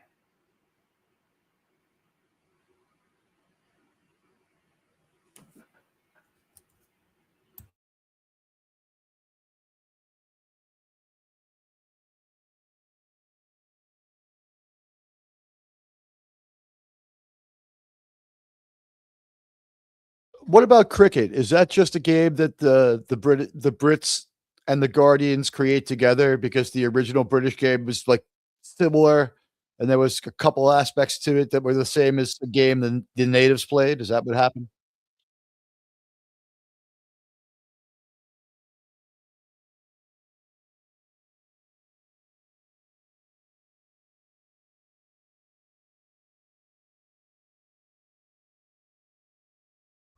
It's Monty's office. It's MTEX.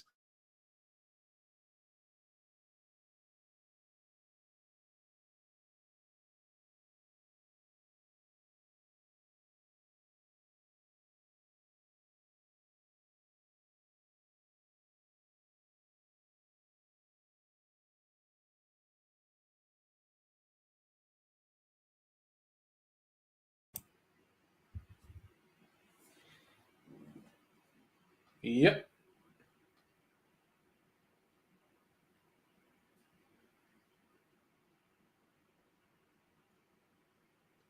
I have a bad feeling about what Beth Dutton is capable of.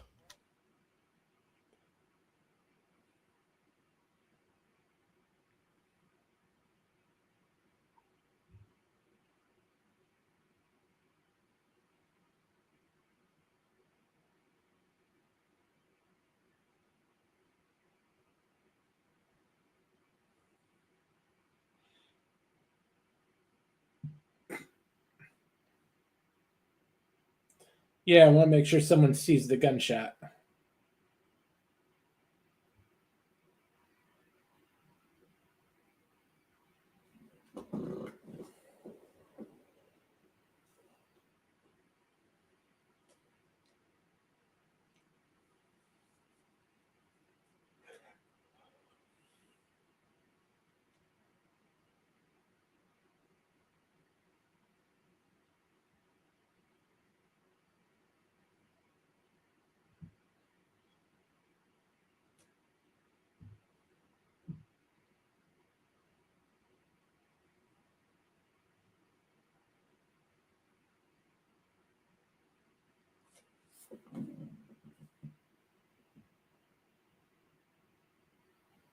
He's always been kind of a little bitch.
The sniveling little rat couldn't even lie straight to her face.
Wait, they had the kind of money to to throw down $50 million to have Kevin Costner killed, or did Kevin Costner just get himself in that much fucking trouble?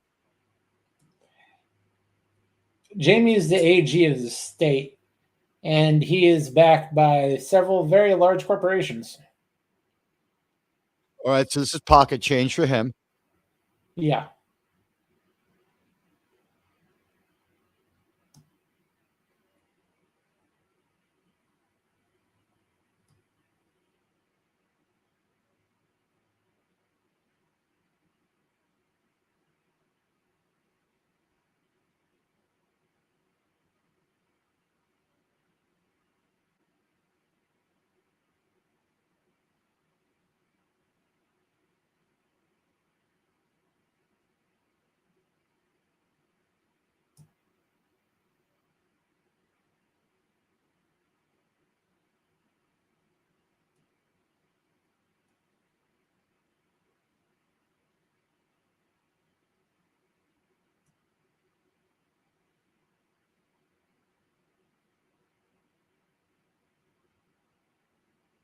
I did do the math wrong though. Beth Dutton is at this moment, she'll be 49 or 50 this year.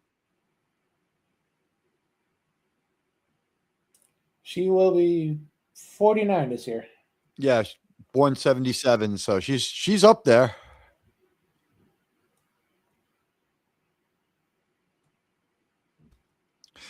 This is one of the thing that's really been paying off for Taylor Sheridan is he's not afraid to go with older actors. Like, she's just a really good actress, the Beth Dutton actress. You can't even tell she's British. Or that she was one of the passengers in Denzel Washington's flight.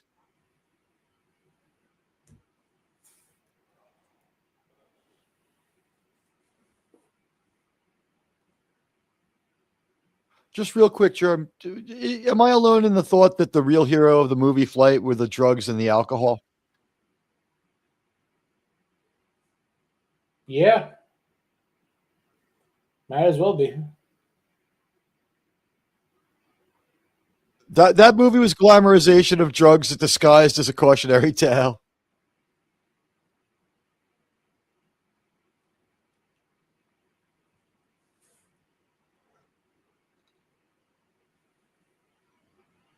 Someone finally told him to stop being a bitch.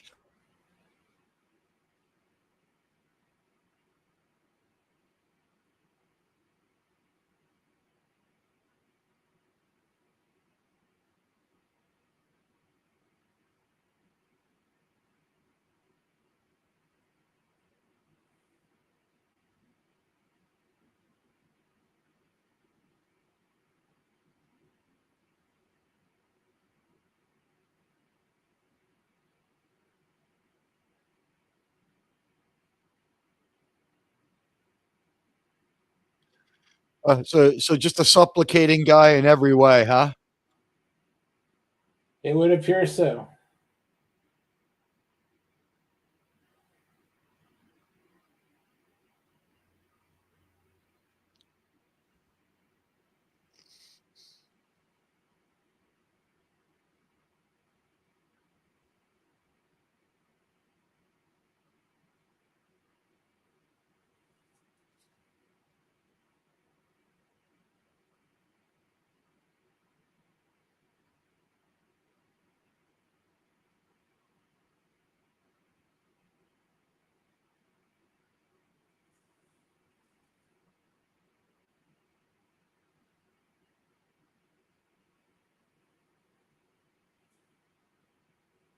So he's just dropping her up at the Bozeman bus station and saying, "See ya."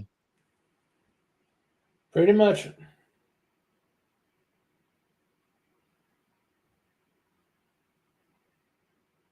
And goodbye, summer, out of our story, huh?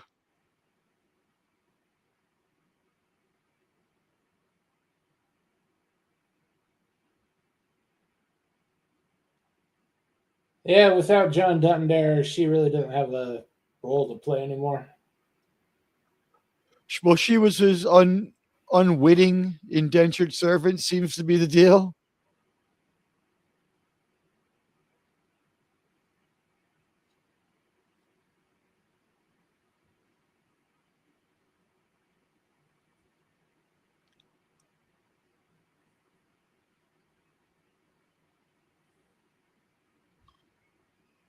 What could go wrong next for these guys? Pterodactyl attack, right? Pterodactyl, tax collector. Tremors. Yeah, graboids would kind of be inconvenient at this point.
We're doing 4 Okay. episodes. I was gonna do 3 today and then 3 next week since we won't be doing an episode of Marshals next week. This is 2, right? Yeah, we did 2. We got 4 more. So we have 1 more episode to go today. All right. Yeah.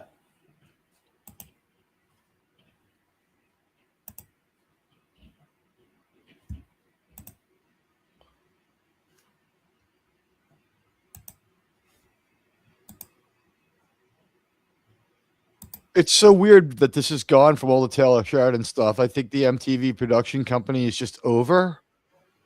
Yeah, it's been out of business for over a year now. What do they do? Just sell MTV to nothing? Like, what do they make merch and kitsch now? What's MTV at this point?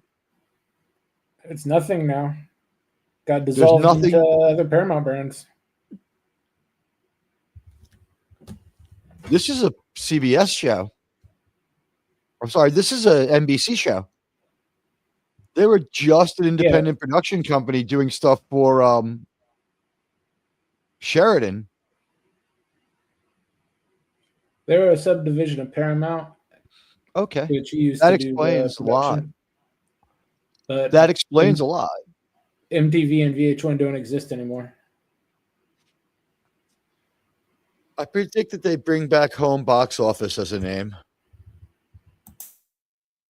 Considering that's the only box office you'll be able to find anymore anyway.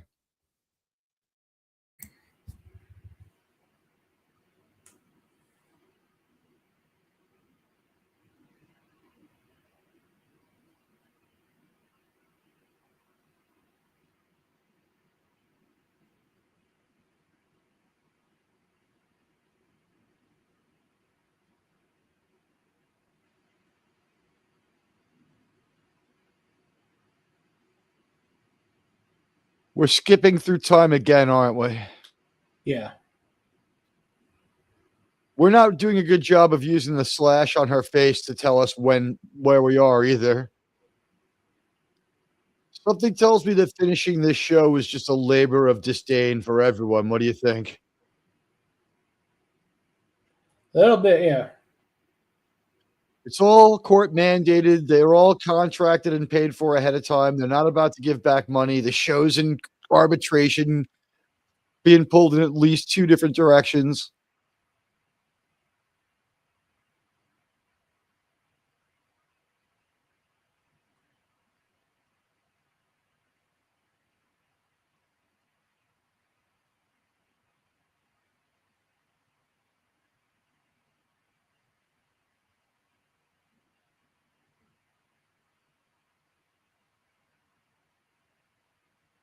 You would think that with everything going on, they would just go a few miles north into Alberta and live in the newest country in North America, right, Jerm?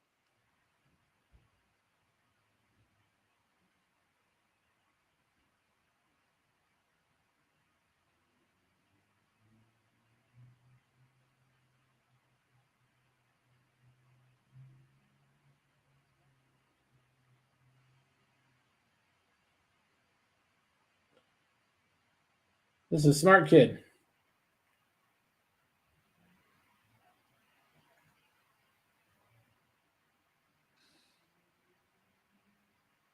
That once again looks like a piece of the Custer's Last Stand mural. Do we see the exact same painting behind Andy Garcia?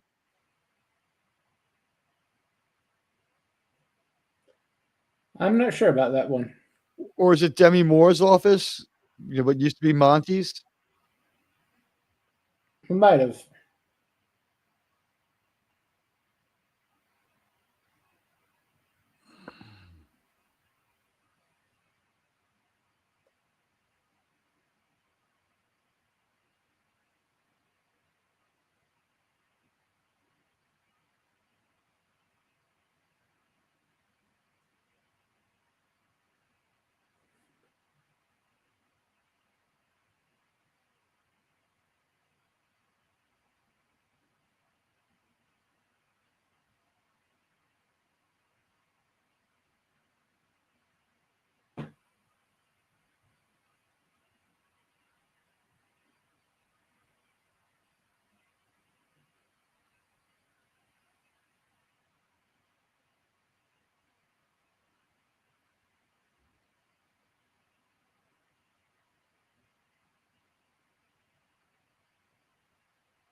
That boy needs a duck.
Wait, who are we killing here? Jamie?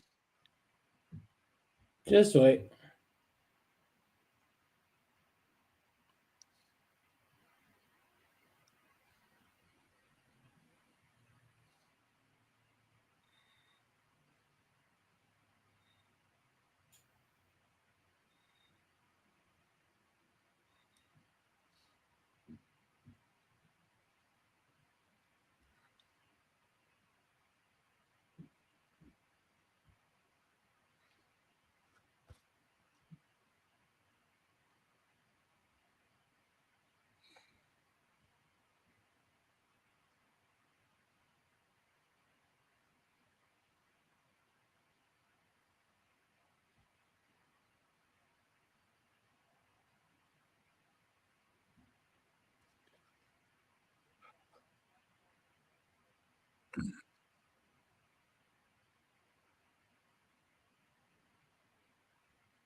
What is she sensing this, or is she like now visualizing how it must have gone down? And I'm not sure.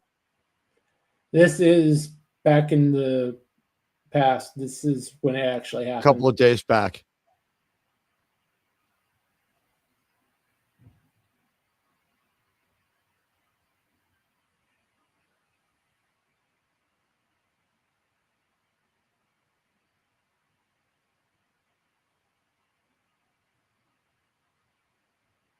So she did just sense it. Okay.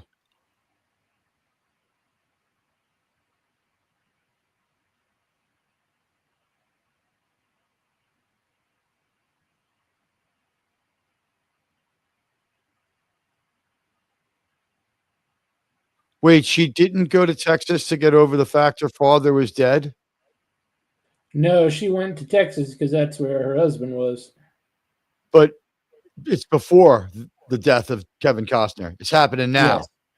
now. Okay. Okay.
This is the new governor, right?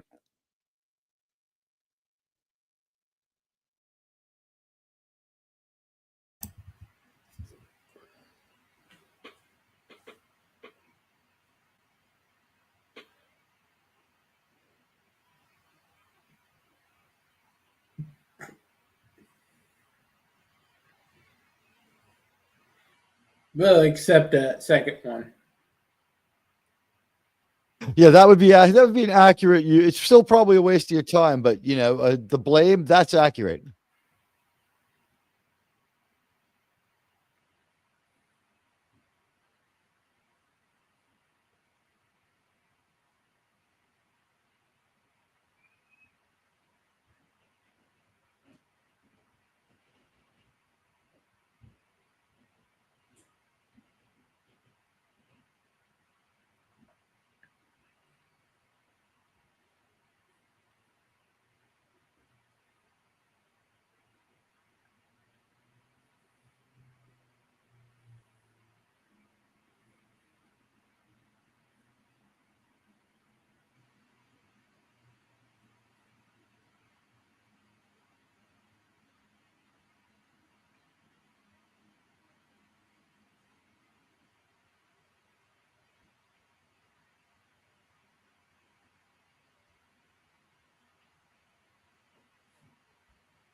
Finally, someone making a smart choice.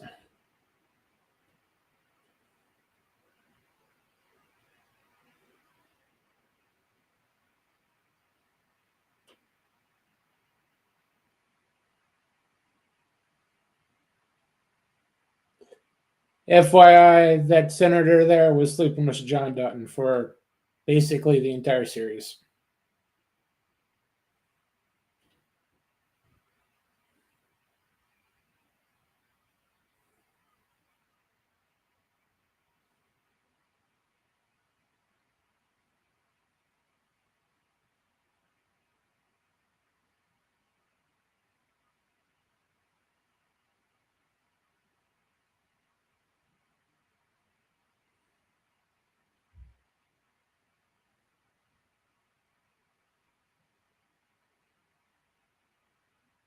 Just shove the number of the reporter into her hand.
Good to have connections.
I find it funny that Kevin Costner's first big role was as a dead body, but in this show, he won't play his own dead body, right? Yeah, funny how that works out. It's like a poetry comes back to you. It rhymes.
The only thing that's making this work is that he's seen this before, hasn't he? He's a former soldier. Yeah, So he's seen all this. yeah. He's gonna explain it.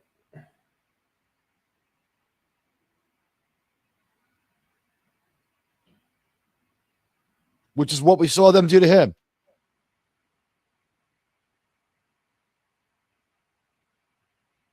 Okay, that's an assault, but okay.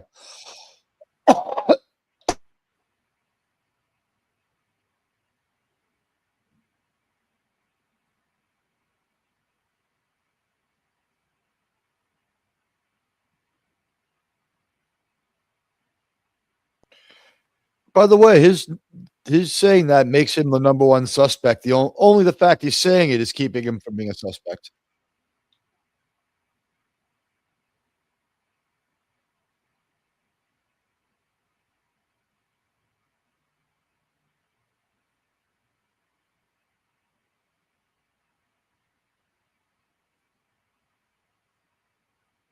He's going to find the hypodermic needle mark in his foot. Whatever it is they gave him, paralytic or something.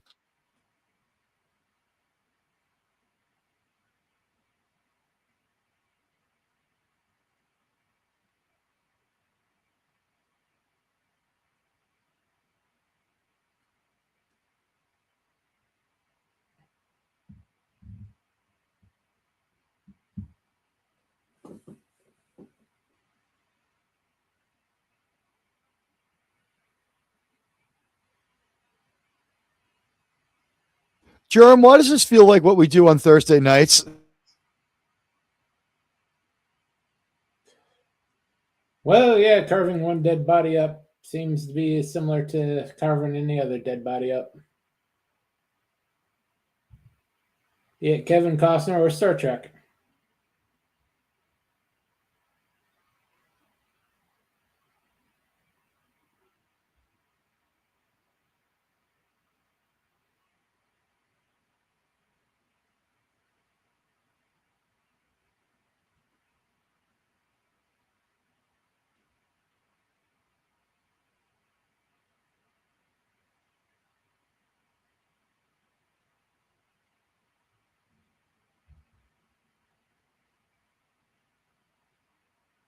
Typical sub.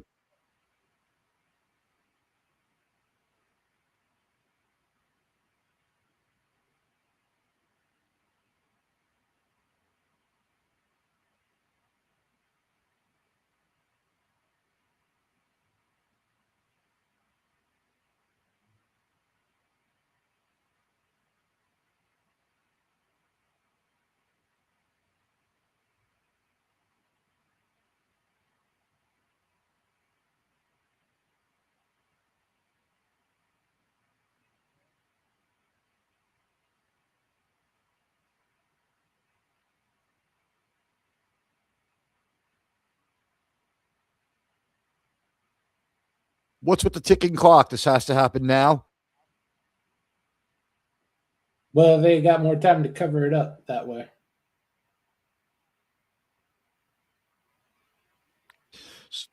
The thought is that if he walks out of there, they cremate him and say, "Oh, sorry."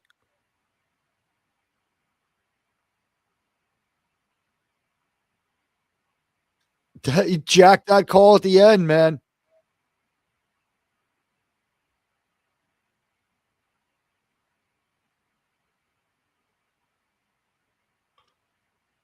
Wow, that was a really cool sort of. It's not your fault, isn't it? Yeah. Is I guess was he always this way, or are they trying to like sort of make Casey into a hero in time for his show? He was always mostly this way. He was trying Yes, not to be this way for the longest time. he's being the way he is in the name of justice, though. He happens to be on the right side of this altercation.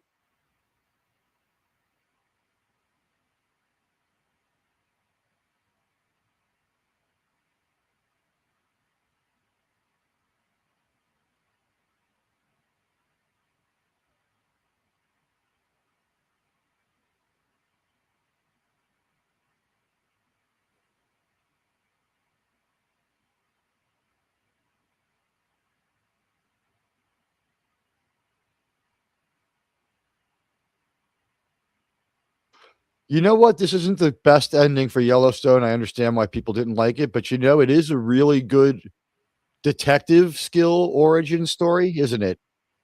Yeah. They've already bailed on Yellowstone. They don't care. They're setting up the future, aren't they? Yeah, they had at least four things planned going into this. So slamming the door on what used to be Yellowstone makes sense in this. But this was definitely there were like entertainment lawyers all over every script, making sure no one fucked up anyone else's character. Only the right characters got like consumed in the final fire. Yeah, for the most part.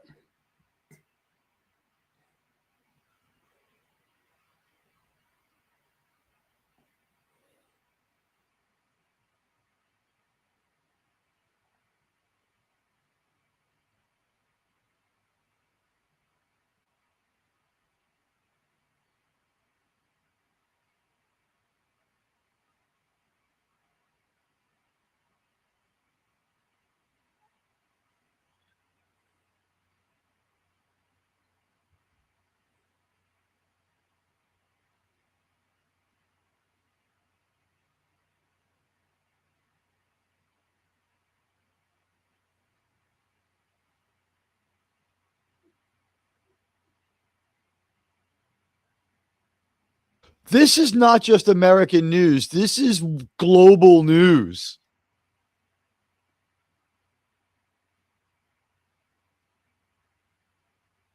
An American governor was killed in a black ops operation. Yeah. The All for leader the of the Czech control of a Republic is ranch. out. Every single world leader is making statements on this kind of thing. That's how big this is. This is crazy that it's it's typical for all TV to underplay it a little bit, but wow.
Yeah, you might want to get out of town.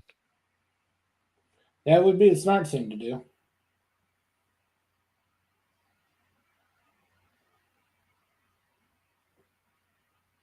What would be the point of listening to the details? You know everything just to find out whether or not they're going down the false trail. I mean, just transfixed in shock. I don't get it.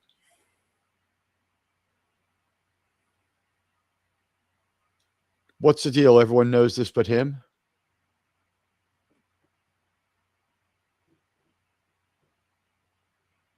News is breaking now. Something like that.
Dipshit didn't see that coming.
He's cooking up a plan.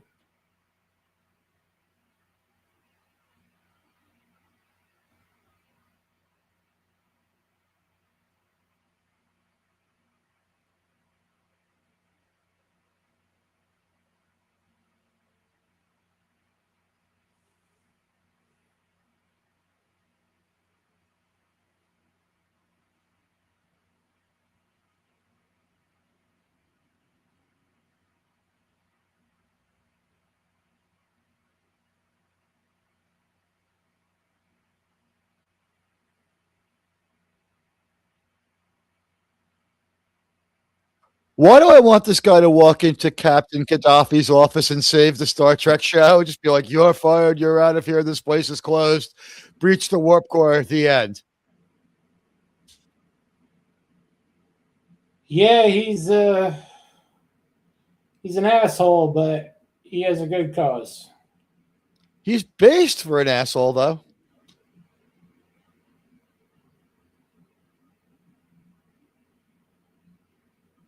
I don't know if he's a lot more of an asshole than he needs to be either, is he?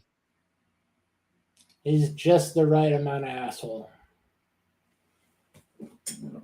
Does he have the Tommy Norris vindictive streak, or does he only fuck over people who really fuck with him?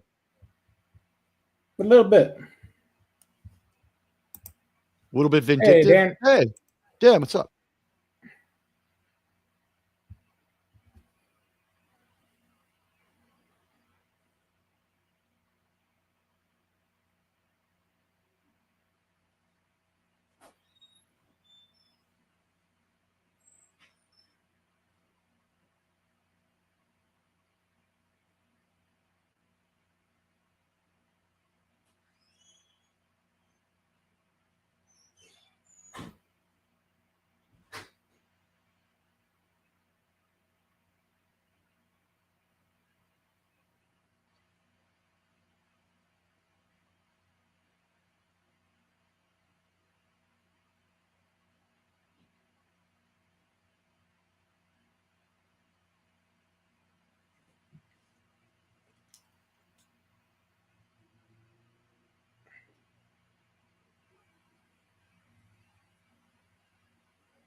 Taylor Sheridan just doesn't care. Every character smokes and does all sorts of stuff you're not supposed to do on TV.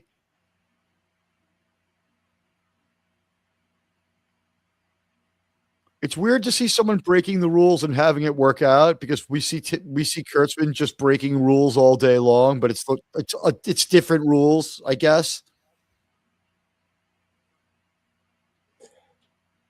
Well, what the people, mainly in the government and on the coast, don't want you to realize, still most of this country smokes and drinks. I don't take issue with it. I'm just, like when we see TV characters who smoke, like we just see that they carry around a stash of cigarettes or whatever. You know what I mean? We don't see them actually smoking. And I thought it was a very human trait. Just and it gives actors things that they haven't had to work with in a long time.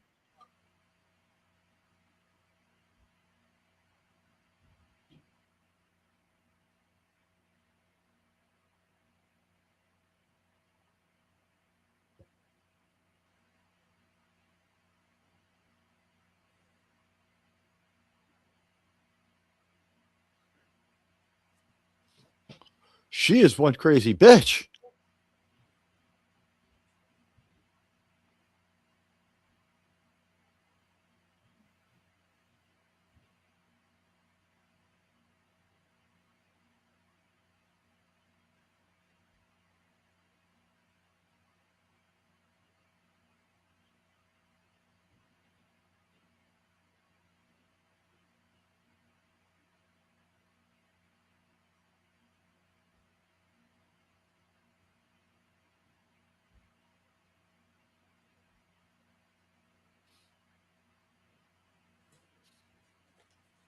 That once again looks like Timothy Dalton's house from 1923.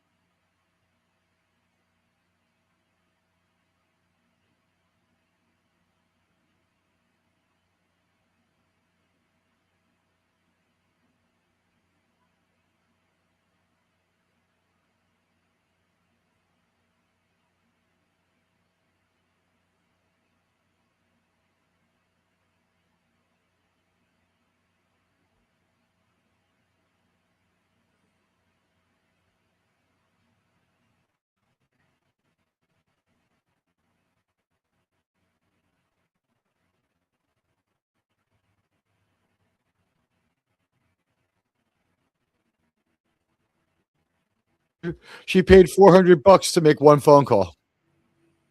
Yep. Not a big price when you're trying to deal with killing the governor. The FBI would be all over this fucking thing right now. Oh yeah, in the real world, when she entered that store and paid cash, he would have immediately called the police.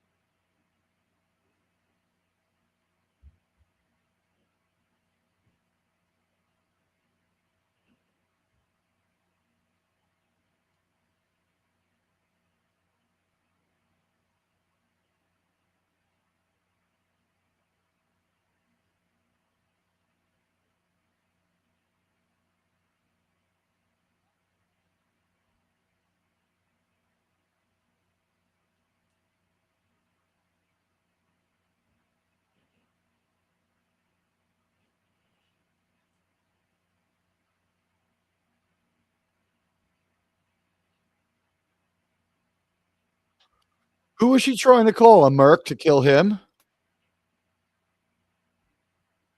She's trying to call the agency because of the investigation. The CIA? We're never really clear exactly who those people are. Is this like black ops by the corporations that were manipulating him or something? Could be.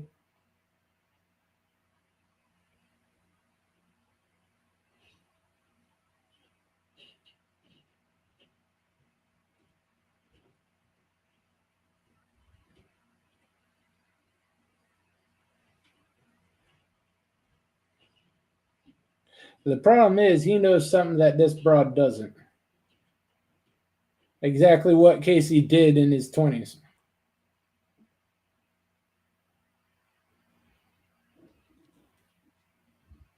What? What in Iraq Yeah.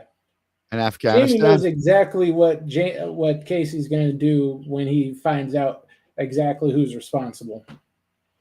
He's going to kill them, is what I'm assuming. With extreme prejudice. Or he might hand him over to the authorities. He might want justice the old-fashioned way. Who knows? I can't tell yet. No, he's more of the hands-on type. Whoa! It's about time Jamie did something except be a bitch.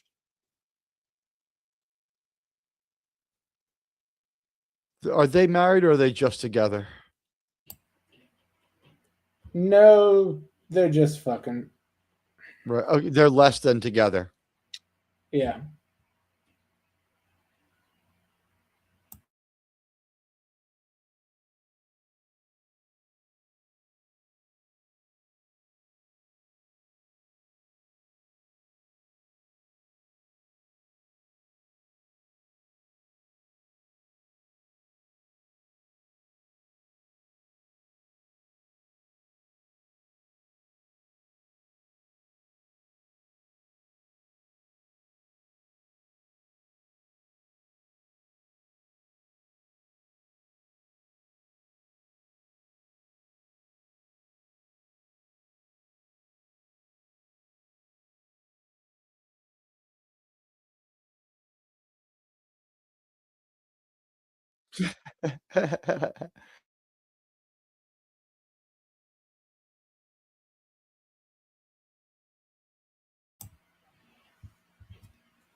This would be the cleanup.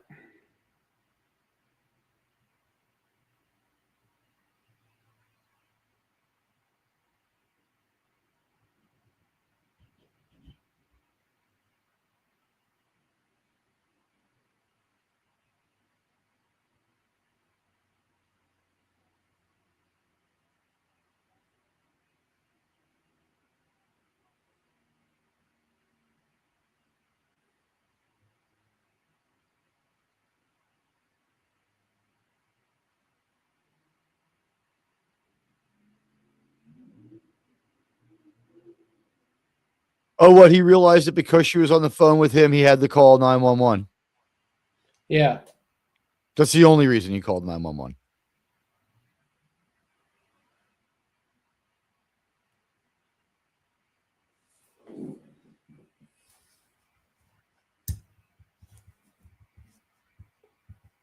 And that's our 3 episodes for today. That was all pretty damn interesting, to be honest with you.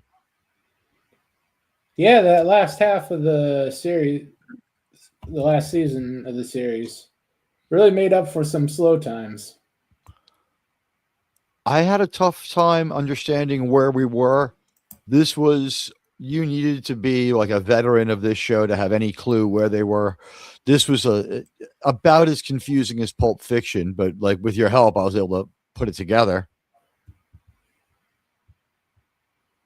Yeah, it takes a bit of getting used to.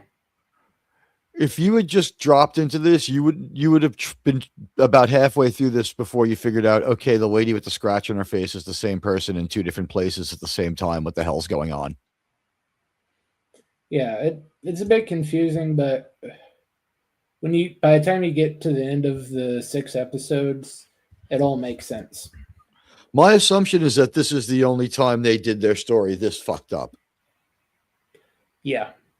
Okay. Yeah, they had to. Yeah. As I said, the whole thing was Kevin Costner and the Coof and the show actually ending. The contract, I think, was up anyway. But what do we call this? The best plane crash we could handle. We wrecked up on the runway, but I guess in context, if we move forward, it's like 1883 happened. That had some pacing issues and had to rush to the end. This one seems to have a weird intertwined criminal sort of feel, like a crime show feel, which I guess is just a little bit different from the vibe that the regular show had anyway. It's like it's not anti Yellowstone, but it's like one side of the Yellowstone story told the best way they could. They're trying to make it artful, but this one's going to wreck up on the runway. They know it, and they don't want it to be unsightly. And so, like, within 6 months, we get the 1923 ending where he's made major revisions, and this time, like, we've wrecked up on the runway, but there's less of a debris field. Is that how we would put it?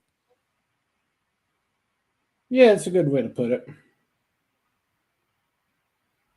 And Landman season 2 is just called, like, we're using a lot of extra runway, but we might still bring this to a stop without anyone getting. We might not destroy the plane. Yeah, it's something everyone's going to walk away from. Right. Whereas Yellowstone, the thing is that there's a legal situation, there's a situation in the world at large, and then there's a difficult actor choosing the worst minute to try to pull a power play, isn't there? I have a little bit of contempt for Kevin Costner that I couldn't use him at all for this, but it doesn't seem to. Doesn't it feel like there's like a freedom and happiness about getting through this, right? We're getting great Yeah, performances. it works better without Kevin Costner there. They had just made the decision to move on from him already, and they're like, "How do we do it?" And they're like, "All right," he just gets jacked in the middle of the night. It's like, well, no one sees it coming. It's like, well, that sometimes does happen in real life. Seems like about as far as the conversation had to go, because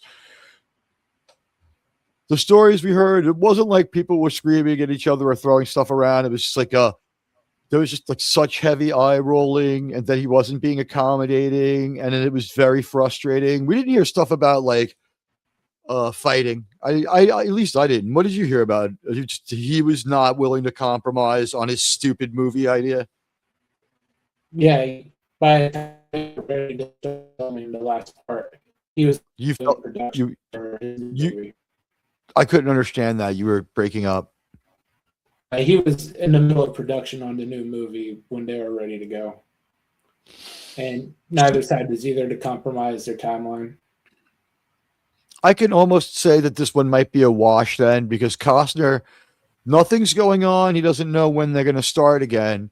He takes a stab at making a good old fashioned Western movie, and it just didn't work out. But I do understand, like, just no one liked dealing with each other by the end of it. It was something that was out there. Yeah, it had been a long, long time on this series. The thing is, it brings Kevin Costner back and puts a new luster on his whole former career. There's not a lot of super great movies in there. A lot of the movies he's in that are good, he's in an ensemble cast. You know what I mean? Yeah. No Way Out, is that the big Kevin Costner movie? Dances with Wolves was like 4 hours long. Waterworld just it almost makes it, but it fails. It misses the mark. No one gives a shit about The Postman. I mean, Open Range was good, but really, really, really slow. And then that's just it. There are no more Kevin Costner movies. Somewhere in there, there's a few other roles, but Field of Dreams is what 9 out of 10 people will name him in. I didn't think of that. You're right. Field of Dreams and Bull Durham. The thing is that they're not by any long stretch the best baseball movies. That's always going to be the natural.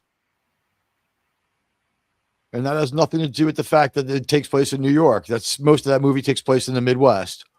It's just that is by far the best baseball movie. And the next best baseball movie is probably League of Their Own. Babe's not too bad.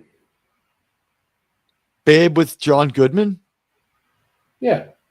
You're saying that for fun because it's such a bad portrayal of Babe Ruth and because it's such a hilarious party movie? It is a very accurate portrayal of that heavy boozing, smoking, gluttonous, womanizing, pretty much every sin you can wrap up into a book besides Wrath. It was as bad as the Ty Cobb movie. Would you say that? He didn't manage to be he wasn't a racist, and he was nice to kids. That was about all the movie showed us that wasn't negative, right? Well, yeah, Babe Ruth was very, very nice to kids, and he loved women. Ty Cobb, and he didn't run around yelling racist stuff. Oh, yeah, Ty Cobb loved women. Shut up. Yeah, he loved women, not always voluntarily. Well, I mean, I think the best part is the non-consensual, non-sex sequence for the movie about Ty Cobb, where he can't get it up, so he just beats her down and throws some money at her to tell people it was a great night. She's insane. But he's also I don't know what to make of Ken Burns anymore, but he is absolutely the villain of the first 5 episodes of Ken Burns Baseball. Wouldn't you agree? Or is it 6? Hard to remember. Did you watch that one? Very long time ago. Yeah. Well, he adds a new inning every 10 years. He's due for another one.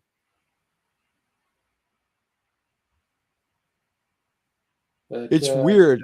I know at the end of the last one of the actual series, so like they're going through like that year in baseball, and they're just like in 1970, Ty Cobb died, and it's like a celebratory moment, and they're like Derek Jeter was born. It's like it's following good news with good news.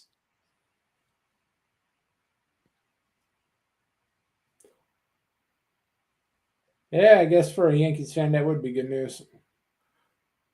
I think for every baseball fan, because he played the game right, he elevates the level of decency, and you wouldn't have minded if we had traded him to you instead of Russ Davis. They got Steinbrenner off that deal at the last minute. He was trying to trade Andy Pettit and him, and you took Sterling Hitchcock and the other dude whose name I forgot, Russ Davis. Russ Davis. He was supposed to be the man. Russ Davis. Derek Jeter was was considered the less talented one. At least that was the way we were being told it. Like it was like, Well, oh damn, they traded Russ Davis. We didn't need a shortstop at the time. He was a third baseman, Russ Davis. Yeah. I mean Jeter. You could have moved Jeter to second. We had an all-star, already had an all-star. He was dirty as the day is long, and he gets dishonored when he's wearing the Yankee uniform. Not until he went to Texas. Is that how he tells the story? And do we believe Alex Rodriguez? I'm being honest. Like, I love the Yankees, but I didn't like it. Like, there are people who come to your team that it kind of puts a dimmer. And like, for instance, like I tried to time it so that I wouldn't see Roger. What's that? The timeline is very clear. He went from the Mariners to Texas. What does batting average go through the roof or something? After about a year, his power went sky high. And it just so happens to be after he met certain people on the Texas Rangers staff. Well, Rafael Palmeiro, I'm supposing, is someone who was probably deeply and intimately involved in this one. But was it because Texas, more or less? Was it because he went someplace so hot, so horrible, so absolutely insane at that old Texas stadium that smelled like paint and smelting metal because the Ford plant's right behind it? The most painful place in the world to play baseball, where the grass would be 140 degrees. Well, it's mainly because he is the highest paid player in the league, and there's a lot of pressure on him. And some of the guys said, hey, I got some ways to help you relieve that pressure. Would this be his team owner, George W. Bush? Team owners, other players, a few trainers.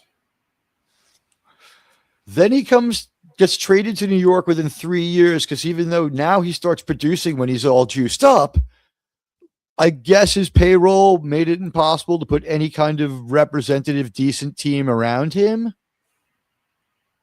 Yeah. By this time, the Texas Rangers didn't really have a lot of money, so they sunk every last spare dime into him. Well, this is typical of George. That was typical of how George W. Bush did business, both in oil and in baseball, right? He went for the big, huge, gaudy purchase that was unsustainable, and then like had to live through the regret. And in this case, the angel investors who save his ass are the Yankees, take him off their hands. And then he comes here. He's in New York for 5 minutes, gets arrested illegally playing cards, and says Derek Jeter just left to the press. That was our welcome to New York, Alex Rodriguez moment. The day of the press conference that he got welcome to New York, he got arrested, illegally gambling, and insisted to the media that Derek Jeter should be charged too. Their friendship didn't survive spring training. Yeah. Well, we can talk baseball drama some other time. Teague, what you got coming up? Geez, well, who knows? There's a blizzard today. I'm looking outside, and who knows what's going on if I even survive this one. This is looking like another insane blizzard. It's crazy. It looks like another planet. But if I'm around, there'll be a show possibly Tuesday.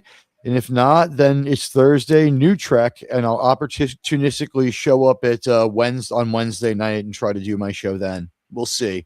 It is the weather outside means that there's just everything is in wild card territory.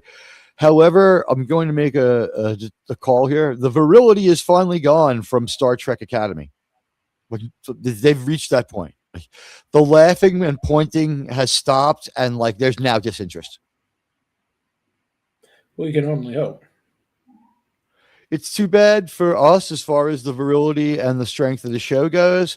The show still does just as well live, but we'll find out tomorrow and Tuesday. But it seems like maybe a little bit of the fire has finally gone out for Star Trek Academy as far as the hate fest.